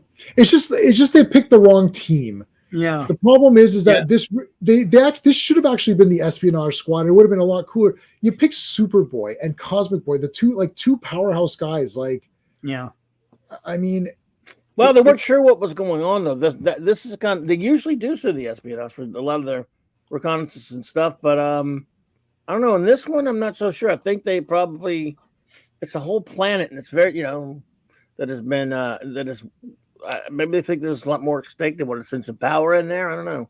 True. That is true. It is fair. It's a good team in that sense where it's like you need a couple of powerhouse guys. Smartest, a couple of different powerhouses, and then the guy with no powers was pretty badass. Yeah. And then the superhero of that world, she said he's the hero of that world, so they even have one. So it is pretty well thought out, really. Heroine, she said, actually. So Shadow Lass distracts the guy, and then he karate chops him. Boom. Judo chop. Judo chop. All right, we're in. Cobra Commander. No, wait, that's not Cobra Commander. Yeah. Oh my god. What's going on? They'll get put into bat traps. Oh no. This was all pretty cool. So now he's trapped in this diamond. Diamonds? Diamonds? Diamonds. The And diamonds again, inside you're them going- glow. No way can he get out of a diamond thingy. Nope. Yeah, that's for sure. Look, he hit it so hard his face drooped with it. Yep. We're getting more and more because if you think about it, where we are in the series right now, we've gotten a very little. I mean, Cosmic Boy's had very little to do, even since the series began. You've never gotten any kind of that I remember anything where he's really focused on that much, or any stories about him yet, or anything like that. Mhm. And he's a founder, Yeah. so I'm glad. I think Shooter, obviously, he created Karate Kid, he created Shadowlands, but I think he likes founders as well. That's why I probably put Superboy and Cosmic Boy into this one. Yeah. And then put Brainiac 5 because you need him. So I don't know. I think he started to utilize the characters better. Hey, Doc. Hey Doc, what's going on? Fortune. Thank you for dropping by. Okay, so he can't control these things because they're iron. Oh, sorry, they're non-magnetic. So it's like, no, the bowling balls will attack. I got Batman and Plastic Man. Yes. They've teamed up before in The Brave and the Bold. Oh my god. Bob Haney. There you go. Yeah. Part 2. Mocked by the Master. So Superboy gets in this crunching thing. He's being crunched. Brainiac has 2 heads. 2 heads all of a sudden. I'll press my button here. Wait a minute. What the hell? That's not working. And then Shadowlass is trapped in this like light cage. Which you can't see. They'll have to fight their ways out of it. How are they going to get out of here? All right. So now each guy has to get out in a certain way. So this is cool. I do like presenting. This is like D&D actually now because there's traps and they have to get out of them. So he's looking for a weak point. Well, clever writing wrinkle to the story that should be noted for the young Jim Shooter as the writer. As yes, it's a trap, but he throws in an extra like, what's this? The mysterious master rooting for the ensnared hero. So that's different. Like usually the baddie's like, haha, let's see you get out of this. Yeah, they want them to get out. He wants them to, Yeah, but they have to do it on their own. And that is, titillating for the reader, I guess, right? Like, oh, yeah, what is going on? why is that? Yeah, so That's why I don't like that it was the fatal. Well, we'll see why in a second. But so he busts through. found a little weak spot there. Yeah, and broke through it, and then I saw him put a couple of shards in his pocket for later to sell. Bastard. Yeah, there are diamonds after diamonds. It's for my mom. I'm getting her a nice gift. I just need some extra cash. And then now the balls are attacking him. Only one way to find out because the walls are steel. So that was actually cool. I mean, that was easy. It's like, okay, well, I can. Superboy is meantime getting crunched in this thing, and I like I love this here. This I love scene. it's so Go cool. Yeah. No, go ahead. Say it. Do it. No, you can do it. No, I was just gonna say, like, I've been living my life on Earth. I've always kind of adjusted my level of power to sort of, not hurt anybody or whatever. It's like it's just I'm used to it. He goes, now I'm gonna just unleash Sort of mental block. A mental block. Just effort. Brilliant. Yeah. Yeah. I love it. Yeah, I'm just gonna bust out of it. So that's awesome for Jim done, Shooter Jim. to come up with that. That's really cool. Yep. Because of course he got made fun of for having Superman move planets, but hey, Superman. It's Superman. So I've got to concentrate, figure out something. I have it. I can't repair my force shield, but perhaps I can use the transistor units, force projectors, and quasi batteries to devise a weapon if I work fast enough. So he like melts the wall here. The complexity of all these scenes. First of all, he finds this 13, 14-year-old writer has written this story, a kid writing about these youngsters, and he went, I think, various routes, thinking their way out of it. They all had to use their intelligence, Mhm. And in one case, he combined intelligence with raw power with Superboy. It's all pretty well written when you think about that from a standpoint of 1968 kiddie Mhm. comic, kids junk, and the kid is writing better than any of the grown-ups. And like way better because Yeah. like prior to this, we had a lot of stinkers. Oh boy, yes, sir. I still love them all, anyways, but they're stinkers. No, yeah, they are. I mean, let's be honest. So she covers herself, which is actually smart. Make Pretty cool. shade. Yeah, Cover Yeah. your blanket, and then you got the inside view. Use Now this her, is interesting. Like or power. you don't get this too much. Like so, she's covered herself, right? Like and then you got an inside view, like this. The camera here is inside of And that's Shooter because he penciled all this out. So, and he's a great. He was an interesting storyteller too. Yeah, that's really that neat. John Forte she's standing up. That's a cinematic angle, right? Like to show that the inside of that. That's cool. And then she just like makes it all Very nicely done. And at this point, if you were reading it for the first time, you're going, "I like this. The cut of the jib of this lassie, Shadow Lass. She's a good lass. And Comes she's out. cute. She's cute. What's going on over here? The Legionnaires. Da-da-da. So they're This guy's blue, harnessing. too. Of course, he's from Talia. Yeah, this they're guy- all blue, right? They're all Are they blue. all blue? They're all blue, right? Yep. Blue. My Weird. heart is blue. Sorry. The energy. I require energy. Yeah. So the there it is. Okay, let's try to. So the energy. So this guy was capturing all of the energy that was that they were exerting to use it to break out the fatal fire. Yeah. Who's coming through there? Boom. The Boom. fatal five have returned. Let the universe beware. Tharak, Emerald Empress, Persuader, Mono, and Validus. And it's like, let me speak now with my head and tell us the tale of the villains. So now it's just an explanation of everything, which we already explained. But I am doing the head. If James Gunn has someone explain something as a flashback and he uses this head talking, I will give the movie 10 out of 10. I might do that. If he does it, I can I'll see him be doing very that. happy. That'd be funny. He could. He probably won't. Why not? Like, I don't know. I mean, I would do all of this stuff. It's fun. What if he brings Thorak from the future and then fight Superman? Nah, I mean, I don't know. I have no idea. I have no idea. I'm just kidding. All right.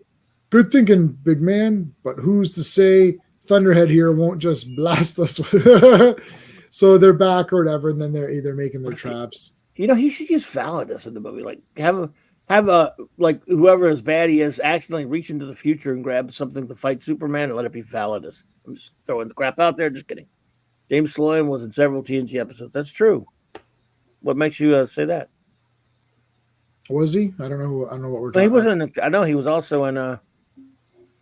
He was Dr. Mora on DS9, and he was on TNG. Yeah, that's right.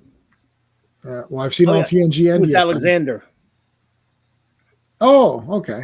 old version of Alexander. Oh, the old version of Alexander. Worf's, yeah, okay. Worf's, son. yeah, Worf's son. Yeah. Why did his name come up? I don't know. Did I miss? It's when I'm scrolling through the comic. I do miss the chat because I've got the Okay, other I'm screen sorry. open, so I don't know Cool. if did I miss something. No, I don't think his name was mentioned other than Philip there. But thank you, Philip. Right. That's true. Thank That's you. a true statement. Validus, you bastard! I can do anything. I'm a half robot man. It's like, okay. Yep, the Defector. That's right. Classic Comics. That's true. Suddenly- that was a good one. Master. Master. The Legionnaires have been seen in the halls coming this way. Bah.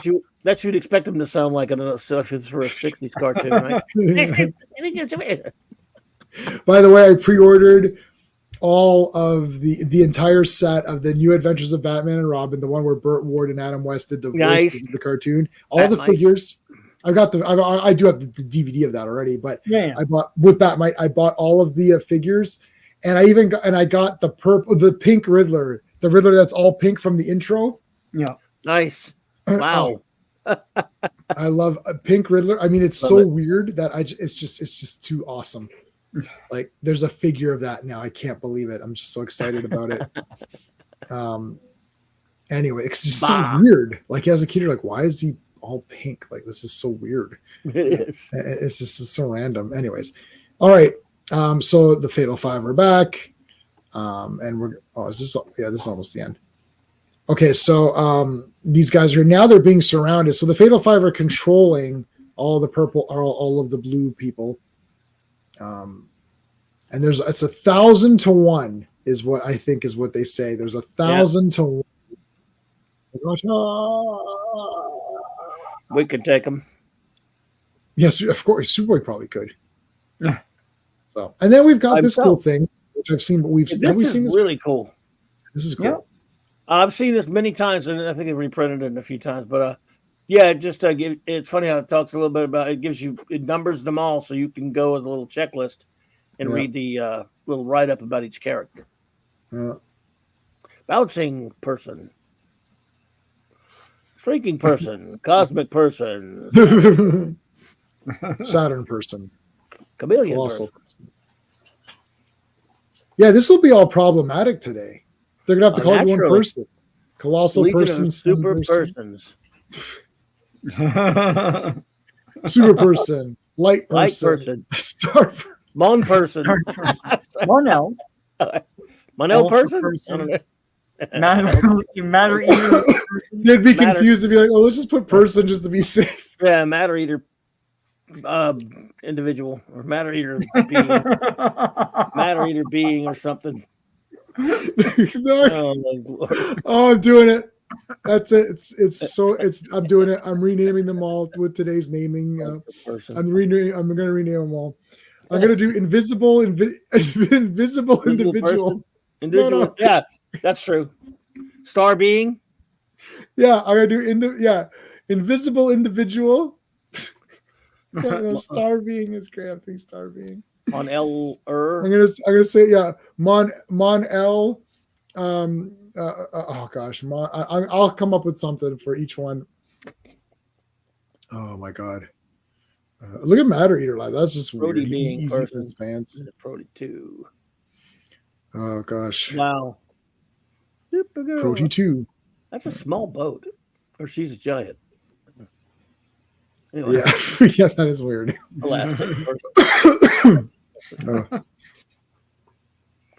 I can turn coal into gold. That's got to be a very valuable. What is he doing? The heck? What? It's like, I don't know. It's a pipe. He's in a pipe. So why is there a pipe that's not connected to anything? He's pipe cleaner lad. I can clean your pipes. There you go. Classic the mail. So this is probably a pretty valuable. Oh, beautiful. Thank you, Classic. Like it. Well done. Oh, I love it. I'm using that one. I got to write these down. This issue, but I bet it'll be expensive. Let me see if I have this one. I'm definitely getting it. Dream. It's on my list to get. So let me see if I have this one. Karate Kid. Okay, so Karate Kid. That's neutral, right? So 365. This is Adventure, right? So Adventure Comics. I have it. Oh. Well, there you go. Hold on a second. 365. Give me a second here. Let me see.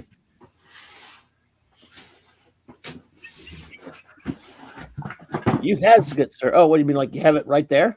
Well, my Legion comics are are always at my disposal. I should go grab mine and put them in here. Okay, let's take a look. Oh my God! Yeah, I have. Check it out. I have a crap copy of this one, if I'm not mistaken.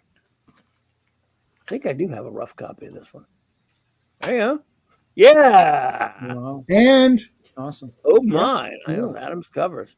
I do believe I have them as well, but I have to go put my hands on them. all right. Nice stuff. Oh, these are so good. Oh my God. I can't wait for this Sunday's is a show. Oh yeah, you guys are going to a show Sunday. Cool. Yeah, I'm super excited. I missed the last one because I was sick. So I need to hit this one up pretty hard. I might Nice. do first appearance of Elektra, but otherwise I'm sticking with my Adventure Superboy, and I'm going to start getting Star Spangled Comics with Robin. Nice. Wow. I think that's a tall order. Oh, those Star Spangled Comics with Robin are awesome. Oh yeah. Oh yeah. Insect Queen. I like Insect Queen, Lana Lang. Love it. Oh, Insect Monarch. There you go. Insect Monarch. Yeah. Speaking of which, I enjoyed your Monarch review. Yeah. And I didn't enjoy that. Oh wow, that was a real brutal I didn't watch show. the show. I won't. You helped me not have to watch the show. It's so brutal. Like Godzilla fights one creature. Just watch the last 10 minutes of the last episode. That's the only monster fight there is. Godzilla shows up and says, "Hi guys, I'm a bit busy. Got 2 movies out in theaters, but here you go. That's all you get. No autographs, please. Goodbye." Now, when he fights the creature, it's pretty cool. It's literally 2 minutes. He fights the creature, and you're like, "Oh, this is pretty cool." And then that was it. Yeah. That's it. It's like 2 minutes. Just, you know what? I guarantee someone put on YouTube. I guarantee it's on YouTube. That one scene. There's only one fight. Yeah. Godzilla comes out and says, 2 hits, me hitting you, you hitting the floor. It started, yeah, that's right. It started off kind of interesting because it was about how Monarch started. And then it quickly became, oh, I'm looking for my father. And I'm like, but I don't care about these characters. It went to the future and it was so boring. I'm like, wow, all these characters suck. Like Kurt Russell's awesome. And you're like, this is so boring.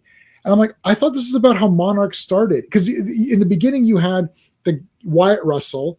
And you had what's his face, John Goodman's character, the young version of John Goodman from Skull Island. Right. So I was like, oh, this is cool. This is how they started the whole thing.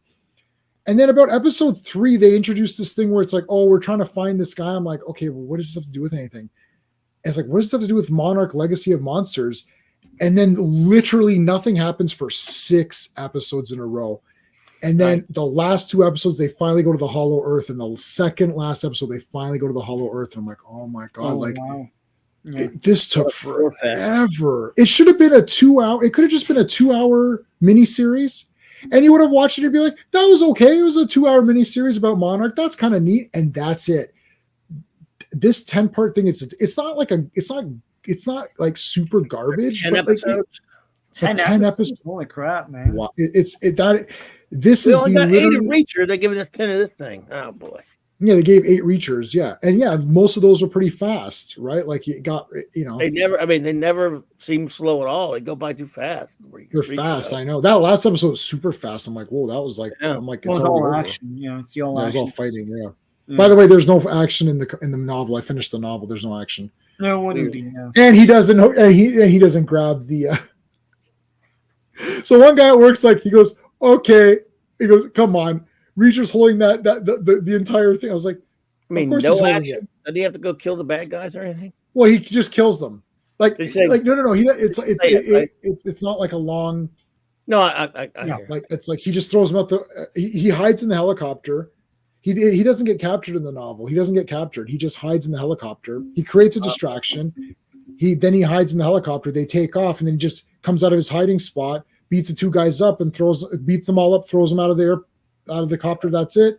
Rescues the 2 that were trapped. This made it into an action scene where there's like a big fight, and she falls down. The gurney, there's no way. I guess maybe if you're a big dude, but I don't know. See, I don't know why you guys are doubting Reacher when you know he can do that for sure. Reacher can do anything. He can do anything. It's guaranteed he can do it. He can fight Validus. He can fight Validus. Neil Adams cover. So we ready for this one? Let's see. Let's do it. This is awesome. Adventure Comics, volume only number 366. Executive editor and chip, Mark Weisingheimer. Neil Adams cover. Writer James Shooter, penciler James Shooter and Kurt Swan, pencilers I should say. George Klein, the inker, letters Morris Wadeflinger, and Garbs, Gasper Celadano. And yeah, there we go. What a nice Adams cover. And the winner of this becomes the heavyweight champion of the world. Yepper. A little bit of a misleading cover, but what the hell? Boxing was big back then. The fight for the championship of the universe. That's for sure. The universe. Secrets of the universe. Ain't gonna be no rematch. Ain't gonna be no rematch. Yo, I'll fight Validus. I'll fight Validus. I don't give a thing on no eye. I'll put some rat in his eye. Don't have no. Look out. They're all armed with weapons. I like how Karate Kid's like, what? Yeah. Is this for real? Are you guys for real right now? That was He's like, actually "Oh." kind of cool. They turned out to be like dangerous, like technological Yeah. weapons. That's Yeah, yeah, that's- listen to the woman that's lived on this planet. Yes. Yeah. She even said, "Now shut your pie hole and listen to me." That's Superboy's all like, he's a feminist. It's like, listen to the woman. Like, she knows what she's talking about. Listen to lady. Yeah. Next time, Karate Kid, listen to the expert. The expert. Shadowless was born on this planet. Yeah. Come on. All right, guys. We got to rethink our strategy here. Yep, we got to rethink this. Boink! Someone bonked her on the head. Someone blasted him. Wow, is that Hey, look, he got shot in the head and blood came out. Yeah.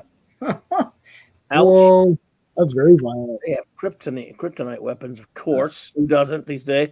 Who doesn't have kryptonite right now? Yeah, come on, guys. Go down to the local Walgreens and grab some kryptonite in case Superboy's going to show up and screw around. Honey, did you pick up kryptonite? It's like I got forgot. some last week. Right, there ain't no kryptonite. Yeah, we got plenty in the fridge. They don't have no kryptonians around here.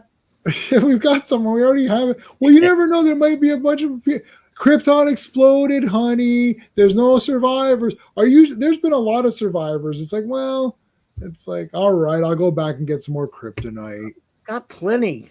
It's like, my God, you'd think a Kryptonian broke in every day. Yeah, like what? It's like, oh, Jimmy lost some yesterday. It's like, oh, Jimmy. All right. They stopped when Superboy smashed into that device, and the strange glazed look in their eyes. They just left them there. Look how they just left them all there. Weird. Yeah, weird. So this is a pretty cool idea, but I love the fact that they just changed location. All right, let's go to Earth. Where would you rather go to Earth? Yeah, where all the Legion is not there for some reason. No. Yeah, where are you guys? They'll be like, they should be calling, guys, we have a situation on Earth. We're on our way back. Meanwhile, you need to go check out because the Fatal Five is on their way. Yeah. Guys, you there? You there, Hello? guys? Somebody's on monitor. Yeah, where's Ultra Boy? Where's Mon-El? Where's monitor duty? Yeah. You don't have to take. They needed an excuse for it to be a 5-on-5 deal, right? Yeah, but make up an excuse. Don't leave it nothing. Because how kids are. Us kids junk. We're gonna go. Yeah, but where's the Legion? Shut up, kid, and read your comic book. Yeah, so is it me or is Valdius this big or what the heck? Got bigger. Yeah. I feel like this guy ate Wheaties or something Yeah. Yeah, everyone's way smaller compared to him than he used to be. Right. Yeah, I don't know. It's just like, what the heck happened here? I found that one. I wanted to show everybody something because we talked about bearded shirts earlier. Check this out. They've got heavy metal. Oh my God. I just ordered one. Yeah, I have to. Which one did you get? Death Dealer? Oh, of course. Yeah. I mean, Death Dealer is just it's bloody. That's awesome. a classic pose too. So yeah, I'm afraid to look at the site today because there's so much stuff that's been added. But I got this one more shirt there I can't live without, so I think I'm gonna go grab it. I already messaged Eddie and said I must get both these heavy metals. That's just one of my favorite. Oh man. Anyway, all right. Okay, so we got the 5 here, getting ready to go. Superman, he's been erased from existence. I'm trying to figure this. This is making me scratch my head. This is 1968. What is this? I don't know. It's this. I remember the 71 reboot, but 68. I'm gonna have to do some research. Yeah, 71 is the Kryptonite No More stuff, right? Yeah. Fanty, you there? If you're there, this is a 1968 comic book. There's an ad for it. If you can go back to it real quick. Yep. Fanty can talk that for us. You should make yourself useful, Fanty. There's a new kind of Superman. This is a very cryptic ad in the 68 comics. I'm drawing a blank on what it's for because it doesn't mention what comic it is coming up. No. This should be a cool poster though. Yeah, it would be a cool poster. I can't remember. I mean, it's some fuzzy, but Fancy could either remember or find out. So, anyway, go ahead. If you're there, Fancy. All right. So, Computo news. Oh my God, not the news. Oh, here. Oh, Luther was right. Oh yeah. Oh, she from Hackensack. They got a computer robot. My mother's from Hackensack. News robot. You know, there's so much. Every time we deal with is that when he no the count? That's what I'm saying. No. Sand Superman was years later. And I've got a lot of those issues. I've got the whole thing. I've got a nice trade on it and all the issues. So no, you're talking about like 1971-ish there for Sand Superman. This is 68. This comic. So, you know, every time we see Validus, I keep forgetting there's a certain era that you guys haven't read yet. Mm-hmm. And I was just talking to a buddy of mine the other day who came into town. We were talking some Legion stuff because we've been doing Legion so much. And he reminded me of something we talked about before that I want to say it, but it's something that happens in the future with Validus. And so I'll stop myself. But needless to say, you're in some interesting times with Validus, but it's a long way away. And Fanty, I know you know what it is. Don't do it. Well, he's losing his mind right now. That's for sure. This is like destroying everything. It's like, take from them everything. It's like, it's just massive. And then our buddy here with his palm of death. Mono. It's like, so basically they're just going to destroy everything. And then she's got the eye. Yeah. And I love this. It's like this, just like blasting crap away. Got your axe smashing through stuff. That rock. I'm not saying this isn't good. It's just, I felt like, don't look at the chat, by the way. Yeah. No, I think it's just weird about where they're just like, oh, I challenge you. And they're like, yeah, okay. Like it seemed like the Fatal Five had the upper hand here and they just kind of, yeah. I don't know. What do you guys think? Like, it's kind of weird the way it weird. It's kind of weird the way it ends, like, or the way it comes to this battle. So they've got these two keys to control this thing, and they're missing the third key. Has all the defense systems and weapons and everything of the United Planets. Yeah. I mean, I know classic comics. I guess that wouldn't give too much away, so you're fine. I'm just saying. I was like, maybe it's Archie Bunker who's really Validus. All in the family. Keep it all. Still, that is kind of no, it would take a lot. Lot more leap, so you're fine, I guess. Spoilers don't bother me, but it doesn't matter anyway. It's pretty cool stuff. I mean, but it's... Yeah. So they got these two keys here, and it's like, okay, well, there's a third key. And you're like, all right, well, the Legion has it. So how are we going to get it from them? It's like, well, they go to the clubhouse, and then they get blasted here. And then Valdis throws like a big boulder or whatever. And then he puts up this kind of electric barbed wire fence thingy, which is kind of weird. So now they're talking it through, like, oh, what are we going to do with the key? Should we just destroy the key? They have a little bit of a conversation here as to like what are we going to do with this, right? Yeah. This is cool. Some of the layouts are cool here too, right? Like this is all cool. This is all neat. Gasp! I showed my wife where they think gasp. Not when they say it, it's fine, but when they think gasp is my favorite. Like, gasp, choke. Yeah, gasp and choke. How can you think those? Those are my best ones. Yeah, they think it. Oh, shit. They're like, all right. So here comes Val. Like, I mean, like you've got like Valdis can't be defeated. Like, I don't know what to tell you. So they're just like, okay, well, there's a clubhouse. It's all beat up. And she's knocked down. Bring her back. She's been injured. They're trying to fix her up. And then she gets up. Oh, she's actually pretty cool because she wants to get up and fight anyways, even though she's injured. And here's where and then she likes Brainiac. It's like, oh, this isn't your fight. It's like, well, I love you, so I want to fight on your side. And he's like, okay. It's like, he's brilliant, strong-willed, proud, handsome, and so logical. Oh, okay. Maybe if he had a little less logic, he'd have realized why I came. She's so foolhardy, frail, and beautiful. The way that she stares at me with those dark eyes as if, illogical. He thought bah, by the way. Bah. So you can tell at this point, Shooter's been watching network television, Star Trek. Not to put too fine a point on it, because who says logic or illogical all the time? Yeah, I know. I'm like, yeah. Could they admit the new logical season of the cartoon? I don't know, Fancy. Like I said, there's nothing specific in the ad. No, I haven't seen that ad in forever because I have the issue somewhere, but I'm trying to look it up too, and there's nothing. I see it. I see it posted on a blog, but they don't talk about it at all. You're not. I have a couple sources that will definitely know. Yeah, I just got to remember to tell them.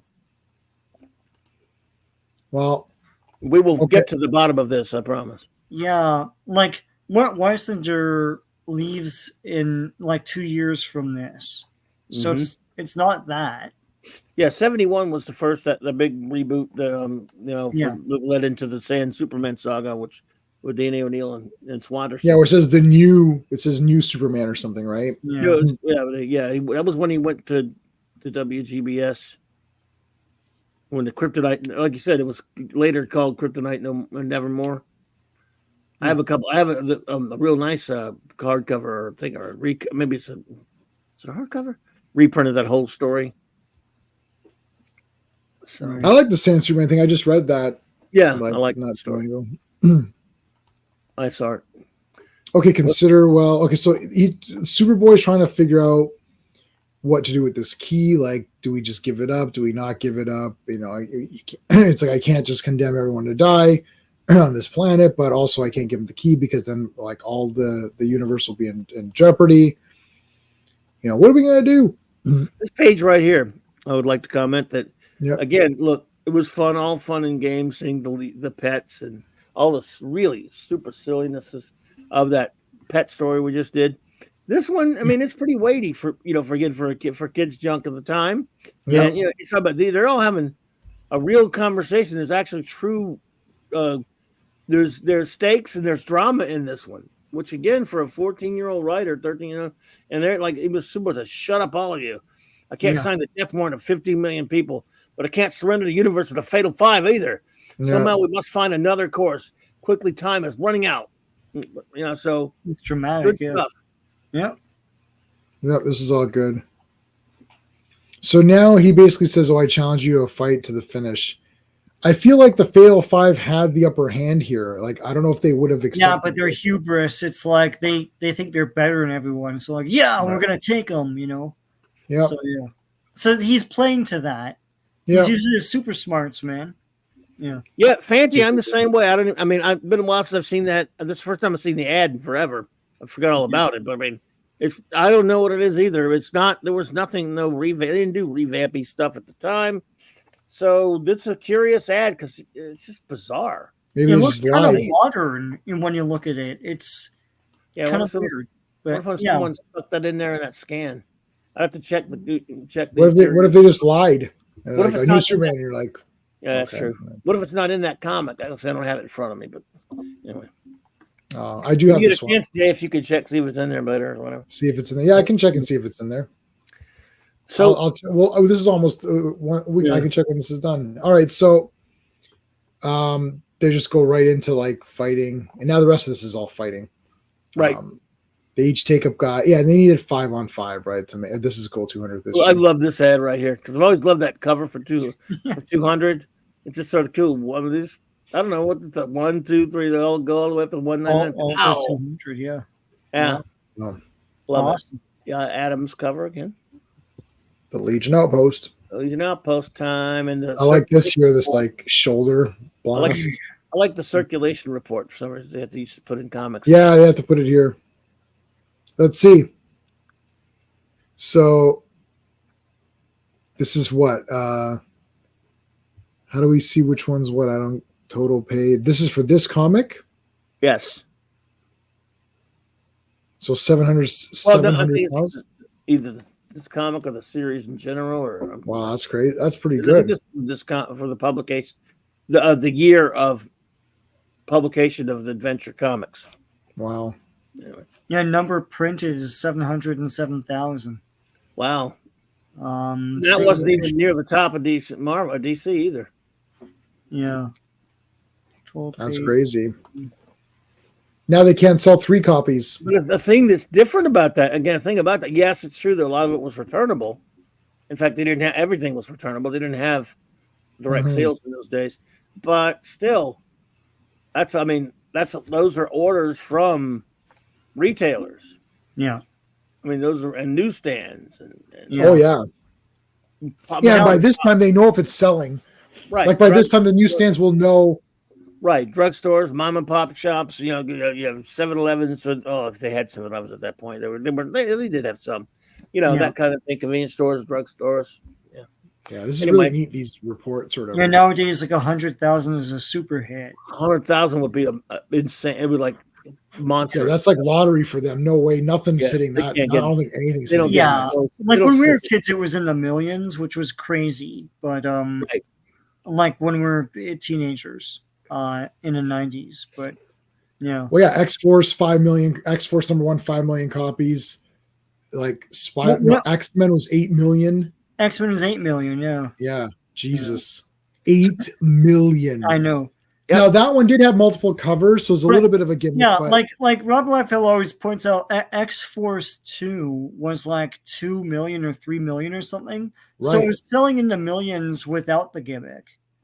True. Right, X-Force 1 had the different cards, but 2 did not have anything, and people would buy the individual issue in the millions of dollars. Even New Mutants 100, there's no gimmick on that one either. It's the New Mutants was dying a slow, painful death anyways, before those. So I mean, even New Mutants 100 sold a lot, so that's pretty good for like. Just like a generic. New Mutants was picking up. Like I was buying 70s and 80s It did pick up, but then he wanted to do X-Force or whatever. Yeah. Which is like, I mean, it is cooler, right? Like it is cooler. I don't know what to tell you. Yeah. We don't need Wolfsbane running around doing nothing. It's like. Fanti, I saw the thing where the 2 top selling books in when was it, J-Man? It was on Liefeld's thing. Oh, Liefeld just did it. It was crazy. It was like Disney stories and like Mickey Mouse were in the millions. Yeah. Oh yeah. Absolutely. Yeah, it's crazy. It's crazy. Yeah, Rob Liefeld did a numbers one. Hey, FK, how's it going? FK. And what happened was the next year, I think it was Gold Key rose their price like by 50 cents or something like that, and they had a gentleman's agreement with all the comic companies, and DC didn't do it. and then they no, it was. I think Marvel didn't do it. Yeah, no, it was before Marvel was a big thing. It was like there's one time where Marvel didn't do it. Somebody didn't. Somebody didn't do it, and then that was like a super dry. That was super dry, man. Like we're not doing it. You're like, now I look like an idiot. Sales dropped, but it still was pretty stratospheric. Oh yeah, right. Yeah. No, we're playing. Yeah. Oh yeah, absolutely. I love how it says here. That's true. That's absolutely true. The Boy of Steel strikes with the power. It went by and sit. Sorry. No. With the power of 1,000 H bombs. Wow. That would have been a mess. Steps on him and shit. Bounced off. Again, Karate Kid again in trouble, but he'll find a way. Yeah, trouble again. So like he hits the ground. Manos got some power. Manos, the Hands of Fate's got some powers right here. They show them all. They're all on the ropes. They're all having some trouble. And then it's kind of funny. Then when they get to Shadow Lass, she's kicking ass. Yeah. Yeah. This axing, he just keeps throwing shit at him and he keeps breaking. They punch. I like how he's like, I'm more than just my axe. I can beat you up too. Yeah. He's crawl worm. And then she's like, okay, you know what? I've had enough of this. I'm going to make this dark and punch in your stupid face. But I do like the arm before that, like, because it's like, oh, I got this force shield. And it's like, yeah, well, I'll just pick up your force shield with this thing. Yeah. Well, sorry, what were you saying, Sean? The thing with Brainiac 5. Oh, yeah. That was awesome. Yeah, I'll pick you up with your shield on. Okay, who cares? Yeah. Exactly. Whap, punch her in the face. I got to help the lads out. Yep, those guys need me. And she helped him out big time. Using her very useful power. Yeah, yep. That's pretty cool. It was, guys got help from the girls, but it was, hey, look, girl power even then, folks. Yep. Except it was, but it wasn't stupid. But it wasn't stupid. No, it worked. Yeah, like Superboy can see in the dark. They established that before. Yep. The only contrivance is where in the hell is the rest of the Legion with the galaxy on the line? Yeah. Only 6 of them there if you count what's her name. Yeah. Mano's hand lights up, so he can't see, but he can. But Crikey can see the hand. So yeah, it's all very clever, and it's like he'll just Brainiac 5 will just like turn off his force shield, and he'll just slip out of the thing, right? Yeah, because if he's got a thing around him, it's grabbing bigger. So then when he becomes smaller, he just comes out of it. Yeah, it just comes out. Yeah, it's cool. Yeah. Love it. Sorry. Your key to power is for self-defense. Look at this. You too can be trained by Karate Kid. There you go. Yep. I want to learn about karate. I want to be Leota Machida. Okay. So using one. Yeah. Using one megaton bomb. Yes, sir. A boom. It's a boom.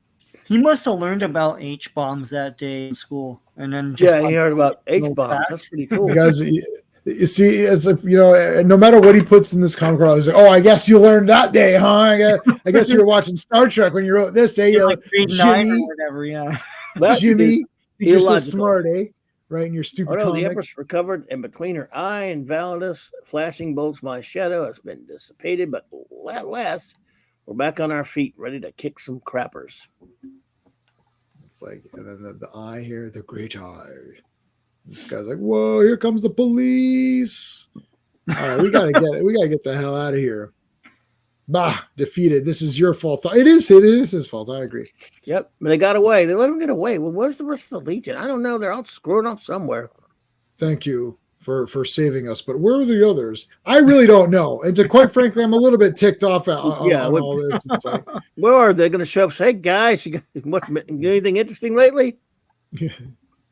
Well, anything happen? To save the universe from Fatal 5 is all. Yeah, we didn't do anything. It's like nothing happened. Wink, and then they wink at the. Then they got to rebuild the club. I tell you what, since we saved the universe, you a-holes have to fix the. I mean, you got to rebuild the clubhouse.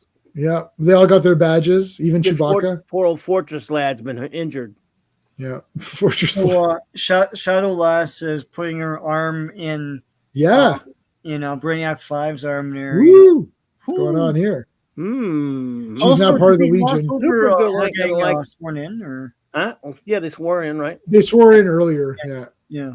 Supergirl is not going to like that. Oh, no. She's in the future, or she's in the past. Pfft. What's in the past stays in the past. I guess. I guess that's. Yep. Except for Supergirl. Yeah. Clearly. Yeah, they just say and Crypto. And everybody else and Superboy. My God. And Supergirl's even more. No, Superboy's even more past than Supergirl. Yeah, I can wait. Yes. I'm finding a place to sleep for a week or so. Yeah, you heard it. I don't have superpowers like the rest of you clowns. Order by mail on Neil Adams cover. Please go ahead and kill. Was it? That was one of the funniest covers. Go ahead and kill us. We insist. Yes. Both of us must be executed at once. What? Did they do weird covers like this before? Yeah, I mean, so are you going to turn your invulnerability off, or what's the deal with that, bud? Yeah. Hold on a second. I'm just invulnerable. Okay, now I'm good. I'm not invulnerable. Like, how does that work? Execute us at once. Well, it's kryptonite bullets. They have a death wish.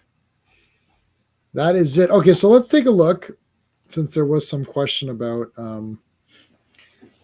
that was 366, right? Yes, sir. All right, let's see. Let's take a look. I've got the original issue.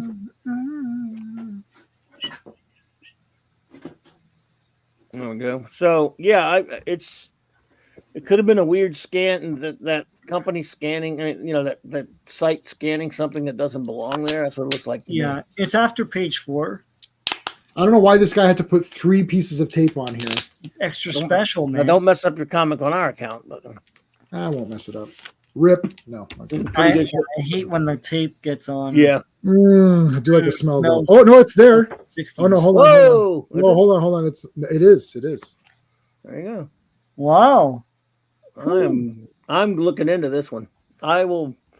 And by the way, I'll have the answer by tomorrow because I'm going to go to. I have a lot of people who know these sorts of things. Okay. This is surprisingly good condition, I have to say. Yeah. What the hell did I pay for this? $20? Well, probably not 20 because I always get deals. Yeah. Nice. It's so cryptid though. It's like, all right, what is this supposed to mean? Yeah. You're not telling me what to look for as a fan, as a reader.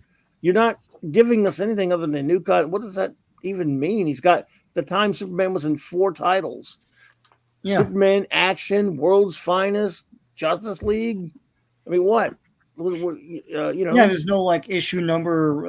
Nowadays, they'd have like a list of 20 comics to buy, right? Well, even back then, in that ad for the 1971 quote unquote reboot, whatever you want to call it, right? It said it had him on there, and it said 1971. The whole it said it was like a tease ad, but I don't know, it was different from that one. Yeah, it's like it all starts in, and then they right. Yeah, This is just because I can't think of anything drastic on the Superman in 1968 or such. Maybe it wasn't done. Let's see. Maybe it wasn't anything. Oh, let's look at the poll. 52%. We got 23 votes. 52% say Fatal 5. Yeah, so. I wish I could change mine to the Super Pets because they would. The way you phrased it, I wasn't thinking. I just said, yeah, Fatal 5 is more badass than them. But so this is what a new Superman comic ad, 1968.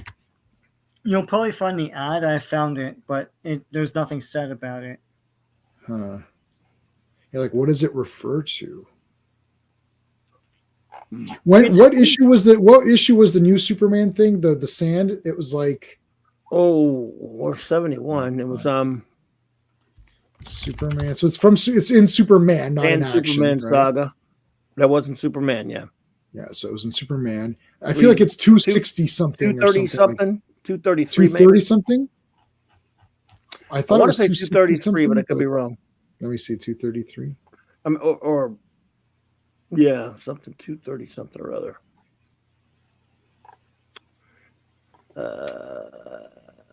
I thought it was 3 something. Might be 330 something or other. Huh. I don't know why I thought 3, but let me look. From 233 to 235. 233, yeah. And then it misses an issue, then it back 237 to 238. Or 233. 233? Yes, this is the one, 233. Before that, there was an ad.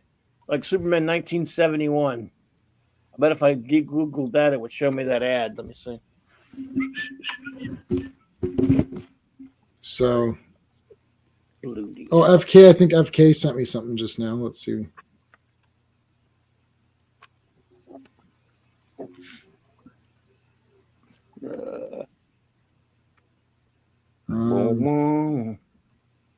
So 233 Superman. Legion. Damn it. Winter. I don't have 233, but I have 234, 235, 236, 237, 238. This ad just said a new year brings a new beginning for Superman 1971. That's just that ad there. Do you have 233, Sean? I don't have that. I don't think I do. Because I have 234, 235, 236, 237, 238. You can get them pretty easy. Yeah. What's the ad saying? A new Superman or something? I've got it here. Hold on. I've got a new kind of Superman is coming with an apostrophe. Okay. There's a new kind of Superman coming. Weird. It is weird. Okay, so weird. I know. Yeah, there's the ad. I do like the way she did it because it makes a very good GIF. It's like weird. It's like so. It's just like this irritating. Okay, Man, so there's a new kind of Superman coming. It's on the Superman Through the Ages, but it doesn't give you any kind of info on it. No. Oh, there it is. Okay, attack. It is for 233. Yep. Now that means you're talking about, of course, the Sand Superman. But this was 1968 that this ad's in there. Yeah.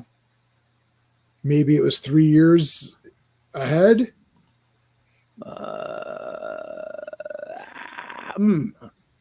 I don't know. Okay, I mean, this is just the first thing I saw. Yeah, the only thing that they have the ad itself, and if you go to the site, it doesn't tell you shite. Well, here, hold on. Can you still see my screen? You can see my screen, right? So look at the screen. Yeah, could I never more? Sure. Okay, but look, see the ad is the ad is here. Oh, there you go. The need for some short reading for some. See the higher-ups as early as 68. Shown it left that ran in January of that year, perhaps the instigation of Carmen Infantino, a former freelance artist who recently moved into it, who had recently moved, blah, blah, blah. Place Kurt Swan. Huh. So they don't really know. Wow. Very interesting. I know a guy who could track this down. I'm going to save that ad and ask him about it. See, rather cryptic house ad. Yeah. And in January of that year. No, maybe it was literally that they're like, oh, we're going to start to implement it. What's Huh? I'm seeing what Classic says. The story in 366. Well, 366 is way after all this. Oh, way after it. Because 233 is what we're referring to now, and that's way after it too. This. Yeah, because that's six. We're talking about 1968. What we're seeing this ad from. I mean, it's cover dated 68. I mean, the ad is in a 68 comic book. Yeah.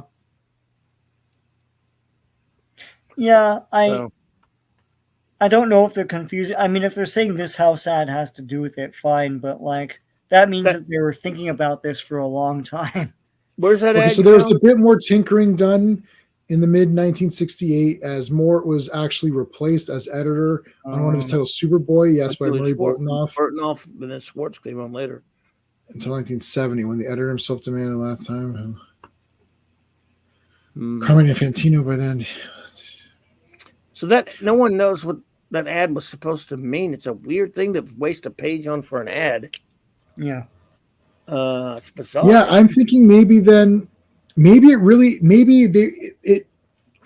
just was for that, and they were just thinking so ahead. Could it be? Could they be thinking 3 years ahead? No, hell no. Editorial. Not Mort Weisinger, and I would be highly skeptical of this. Now, was Mort? When did Mort go? When did he leave? 70. Like 70. No, Carmen Infantino, I guess it could be. I just don't see them being that prepared at that ahead of time, but I guess it could be. Maybe that was that, and then they just kind of put it on the back burner. Sorry, Classic. I thought you were talking about Superman. Action Comics 366 is 1968. Sorry, man. Anyway, yeah. I thought you said Superman 60. No, 366. No, he said action. Okay. Yeah. But again, it's just such a weird thing to do because you're not selling a current comic by saying, hey, pick up, hey, boys and girls, buy Action Comics 3 whatever, or buy, coming up in the next Superman. It's a meaningless waste of paper ad because even if you're teasing something, it doesn't. I don't know. I mean, maybe it gets you ready. If you do other ones, tease ad likes that usually do something, but I don't know, man. Yeah, so Action 366 is where someone else takes over as Superman. That's what he was saying. So one of the Kandorians had to take his place. Oh. You think it could be referring to that? Here, I'll put it in the shared. It could be. Here's what it looks like. 366. And then It could be a reference to that. Yeah. Oh, Ross Andrew. Well, those two assholes. Yeah. Ross Andrew art of Superman. That's weird. Yeah, I'm gonna go with this, but again, we'll see. But okay, but even be that as it may. Oh God, here we go. It's a weird ad. Oh shoot! Hey, it doesn't tell you what comic book to look for. Oh dear, look at this. I remember this story. It's crazy. It doesn't tell you what comic book to look for in the ad. No, yeah. Face the paper. Like, what's the point of the ad? It's like it might have had an extra page to fill. Yeah. I mean, it may be it might be in some of the other mags from that month too, or it might not be. Guys, Supergirl cries in every issue. I've been going through these adventure comics and Supergirl. It's like I've never seen anyone cry. Like, there's never been a time where she's been happy. This new Supergirl movie, if it's going to be accurate, she needs to cry throughout the entire film. And it's like everyone hates her all the time. Yeah. Well, it's the new Supergirl, so I'm gonna say yep. Yeah, it's a new one. I'm gonna say classic's probably classic. That's as good a guess as anyone. Yeah. Yeah, that's a good guess. Yeah. So cool. I don't know. Yeah. Well, yeah, it's not saying like normally it would be like starting next month in Action Comics or so. Like it's say they're adding at the bottom. It's like nothing. In next month's Action Comics, it all starts here or whatever. Right. Like whatever they say, right? Yeah, yeah. It's an ad for zero. They couldn't even put. You might as well just put sea monkeys on there. Right. Yeah. And sell some space. Yeah. That's not the fun stuff monkey. Though. It was fun stuff, and I'm going to vote with CC. I'm getting probably that's at least as good a guess as any. How'd you like that? So what's next for us? All right. So tomorrow when we come back for Legion. Oh yeah, well let's look at what we come back. Yeah, sorry, I'm getting ahead of myself here. Dazzler. Getting ahead of myself here. I would never get rid of Dazzler. Getting a little ahead of myself here, eh? 67, 68, 69. Okay, so we're still in all three more adventures next week. 3 more adventures. Pretty goody. Agey pagey, lemonly squeezy. I can't wait to read those new issues of Dazzler though. Yeah.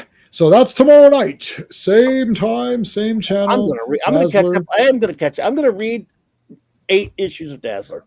I'm promising you right now. And after that, you might want to stop because after about the 4th or 5th one, it starts getting kind of lame. Frank Springer.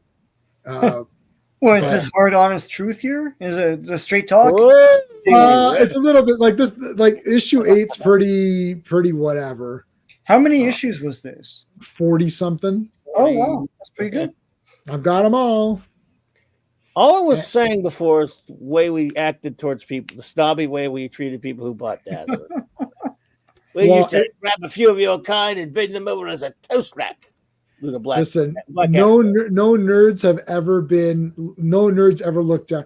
It's so I do love the geek community because we look down. It's like there's like hierarchies within it. It's like yes, it's silly. It's like, oh, I like Punisher, so I'm cool, and it's like, oh, you like whatever. It's just it's like you had to like you had to figure out your place. Like I remember my buddy. My other friend Sean, not this Sean, he's like, oh, I liked, and then he named the comics. I was like, yeah, nobody's reading like Faust or like something. Those edgelord. Oh God, don't get me started on this Faust. Yeah, so he likes Faust. We met the guy. We met the artist, creator, all that, like individual. Yeah. So like, so my buddy. Go ahead. Yeah, no, go ahead. Yeah. Faust type shit. Yeah. It was big in the 90s, right? Yep. I'll go as quick as I can, but I wasn't in the comic business at the time, but I was running a dent repair store for someone near, in the mid 90s. And I became really good friends with the lady that worked there. She was very close friends. She started dating some dude and she knew I loved comics. And it just turned out the guy bought comics at the same place that I did from a friend of mine's shop. She was so excited, she's going to get, my good friend is going to be friends with my guy I'm dating. She brings him over. He's not that much younger than me, and starts telling, or maybe not that much older than me, actually. So it was close. But anyway, telling me this guy's older me, in fact, now that I think about it. And we're trying to have a conversation about comics, and we both buy from the same guy in my friend's shop. He's got the shittiest taste in comics. He doesn't even know names like Kirby and Gil Kane. Right. He buys Faust and Witchblade. He buys all these disgusting, like all like the basically the blood stuff, the TNA blood stuff. Yeah. I was buying Purgatory and Lady Death and all those. Lady Death, oh god. But all that stuff. Yeah, I like it. A couple of years later, after they've been married for a while, and it kind of didn't work out, and I won't go into the unbelievable, disturbing, creepy things he did that got him in jail and stuff. Oh, he had a ton of his comics that she was going to get rid of the things, obviously, because he was in jail. So she asked me to come over if I could tell her what they were, help her discover what he had so she could sell it and all that stuff, because she didn't know any of that stuff, right? And I get over there, it's got like maybe about 6, 7, 8 long boxes, and I'm looking through them for her at her house, and I'm like, I'm wanting to throw up everything in this everything in these boxes, disgusting, around the Faust lines, let's just say, right? But even worse, really just bloody blood and guts crap, or just the sleazy TNA comics. And I like TNA as much as the next guy, you know what I'm saying? But it's just, when are we not if he's the next guy. Not this guy. Oh, he was just an absolute piece of trash. But anyway, and she's a wonderful friend and stuff. But it was pretty bad. I said, she didn't know. One or the other. I said, God, no wonder this guy's a nut. No wonder he's a violent psychopath. By the way, you know what his job was? Homer Simpson. If that should scare you. Oh, gee. Oh. So anyway, all the stuff, horrible trash. And yeah, I know I'm being a snob. 90s drivel. Guy used to pay these artists big time money to draw, to buy these, these artists like the Vigil types and stuff. And he's got certificates of authenticity that he would print out, by the way. Right. So I'm like, when I looked at one, I said, well, that's a certificate of authenticity, but it looks like he printed it. Well, so it's not a certificate of authenticity then. Right. Yeah, you can't just print your own. Here, I'll make my own. One comic in there, dude. And it's like a 10, 15-year-old comic from Green Lantern. It's just a random Green Lantern issue from 1983 or something. And I said, what is this doing in here? Because there's no superhero comics in there at all. Yeah. She said, so he had a random Green Lantern just to have one, maybe? I opened it up and it has a certificate. So I'm like, what the hell is this doing in there? With all this trash? Because it wasn't even the great issue. And there was like a Joe Staten issue or whatever. Remember, she said, oh, yeah, we were at we were out on some vacation trip. We were in a Holiday Inn, and there was a small little con in there. And so in there, and he bought, there was nobody there he liked, but he saw someone, it was the creator of Green Lantern signed it. Oh. And he got this. I said, what do you mean the creator of Green Lantern? And I opened it up, and it's a Hal Jordan comic. Okay. But Martin O'Dell was at this con who created. Oh my God! So he signed a Hal Jordan comic. Created Alan Scott. Yeah. Right. This idiot didn't know the difference. He had him sign it, and it had a certificate of authenticity signed by. I said, I would burn this just on principle because he had to sign. But I have too much respect for Martin O'Dell. She said, "You want it?" I said, "No, I don't. I don't want it because he." So didn't he question why am I signing? No. This is a guy that was, I think, older than me, didn't know anything about Jack Kirby or But I mean, when he signed, I mean, Nadell, wouldn't he be like, why am I signing? Martin O'Dell was in his 80s. Oh, so he didn't signed someone. Then he wouldn't even charge him much for autograph. Right. He just signed whatever he threw in front of him. Right. I was there. I've seen him do it. Right. He doesn't care. Right. So, or doesn't know. So just to give you an example, I'll leave it alone for me. But hold on. Fanny's got maybe the answer for our Superman question. Mort leaving. They did a questionnaire to find out what the kids were interested in, and I want to see that questionnaire. Yeah. Yeah. So what were you going to say? I was just going to say, so there you go. That's the mentality that bought a lot of that sick, drivelly shit from the 90s that made me sick. I don't know. Not you. I'm just saying that guy. Sorry. That's good. Well, I'm glad that he became like a criminal in real life, which just makes it even more funnier. Yeah, that's why I have this prejudice against the 90s vile, filthy, Oh my god. Uh, Well, if we ever meet up at my place, this entire section will be off limits, and then everything else is fine. why? What do you have? You have like what are some of the titles you have up there? No, those are all my horror movies, and so like I was going through all my That's Giallo fine. movies, and I got like 30 something of them. Yeah, you love enough good stuff to redeem yourself, though. That could be true. That could be true. And I do have a classic movie collection.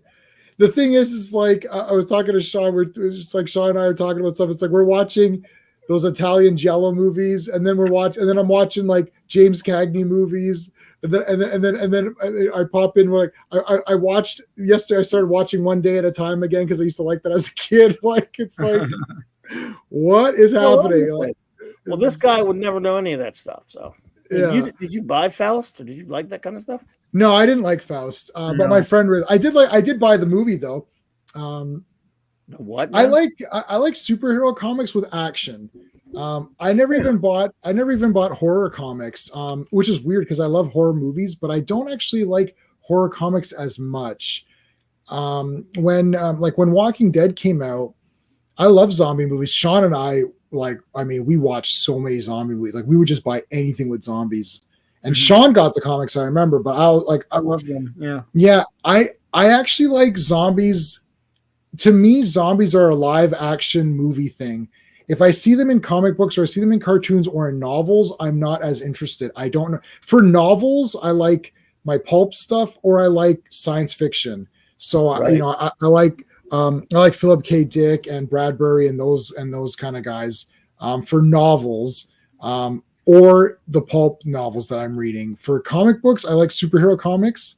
I liked Purgatory because she was she looked cool. So I was like, oh, she looks cool. I didn't really read it. I just thought, oh, she looked cool. And she, there's lots of fighting, but I don't like the horror, which is so weird because I love horror movies like big time, but I don't know. It's so weird.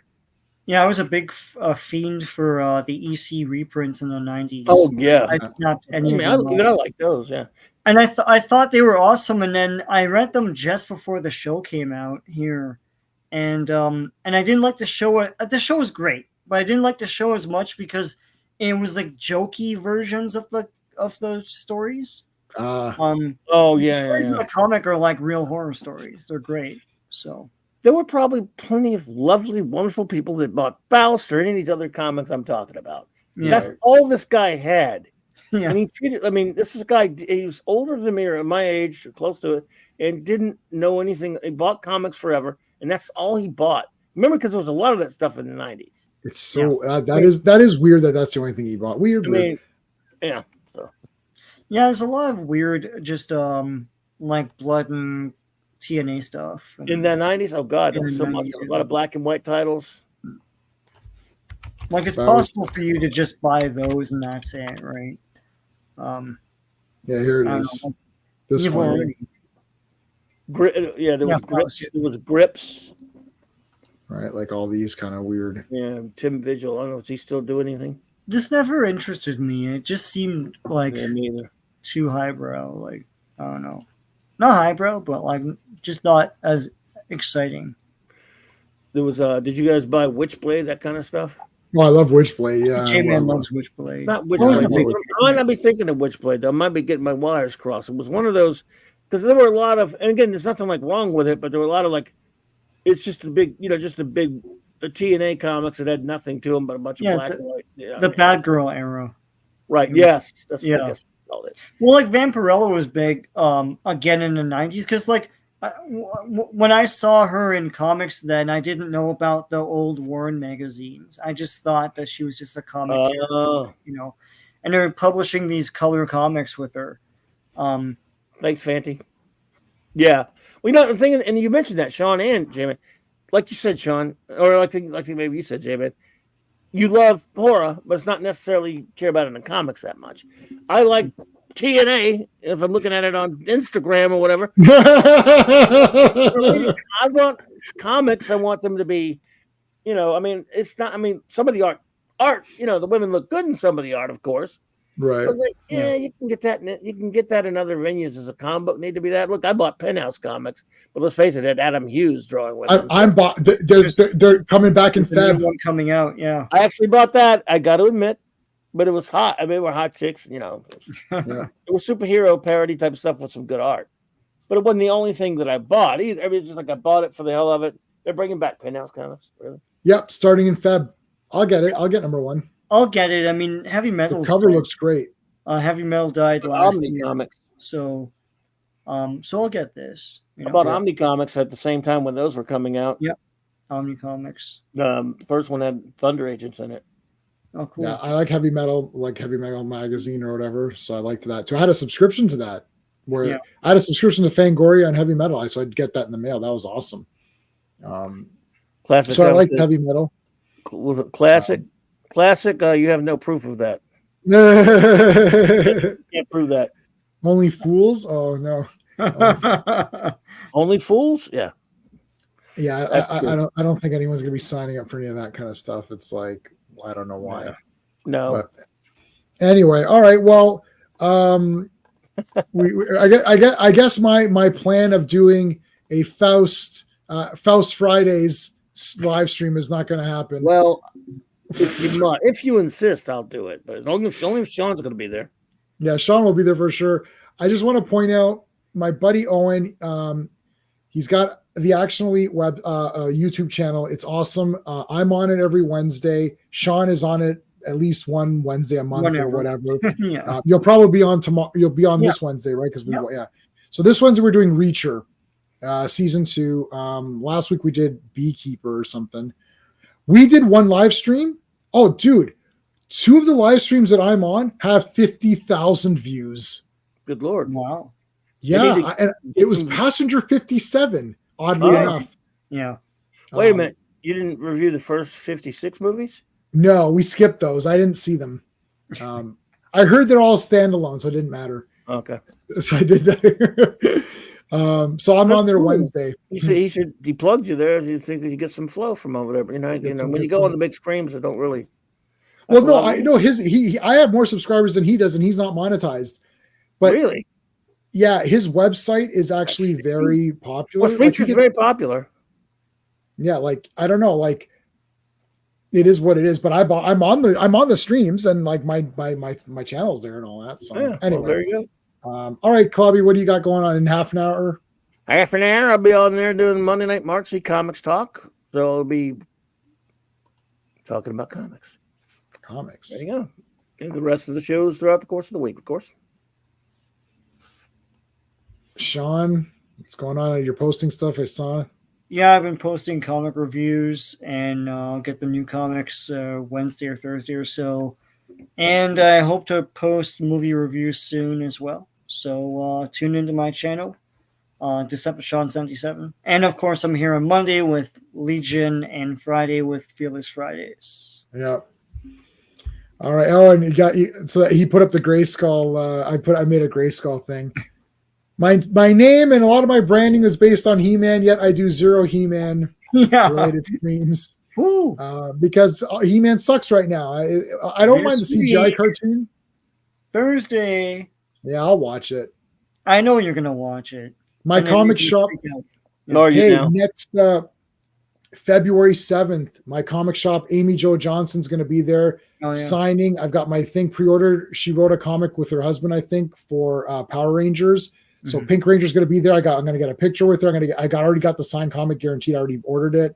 And she's going to do other signings too. So I'm looking forward to that. So I'll be posting about that for sure. Get one of your DVDs. You have the whole thing. I have the whole thing. I can take it. Fine. Yeah. I can get it signed. Yeah, I could get that signed. I was looking at it today. But anyway. All right, everybody. I'll be back tomorrow on my channel tomorrow for Dazzler, Wednesday on Action Elite, Friday we're back here, Thursday I'm taking a break. So there you go. That's it. All right, everybody. Thanks for joining us. Thanks to all the members, Legionnaires, all that good stuff. Like, subscribe, Until next time. Hey friends, you've just been listening to J-Man. And he is the smartest person who ever lived. So make sure you like and subscribe.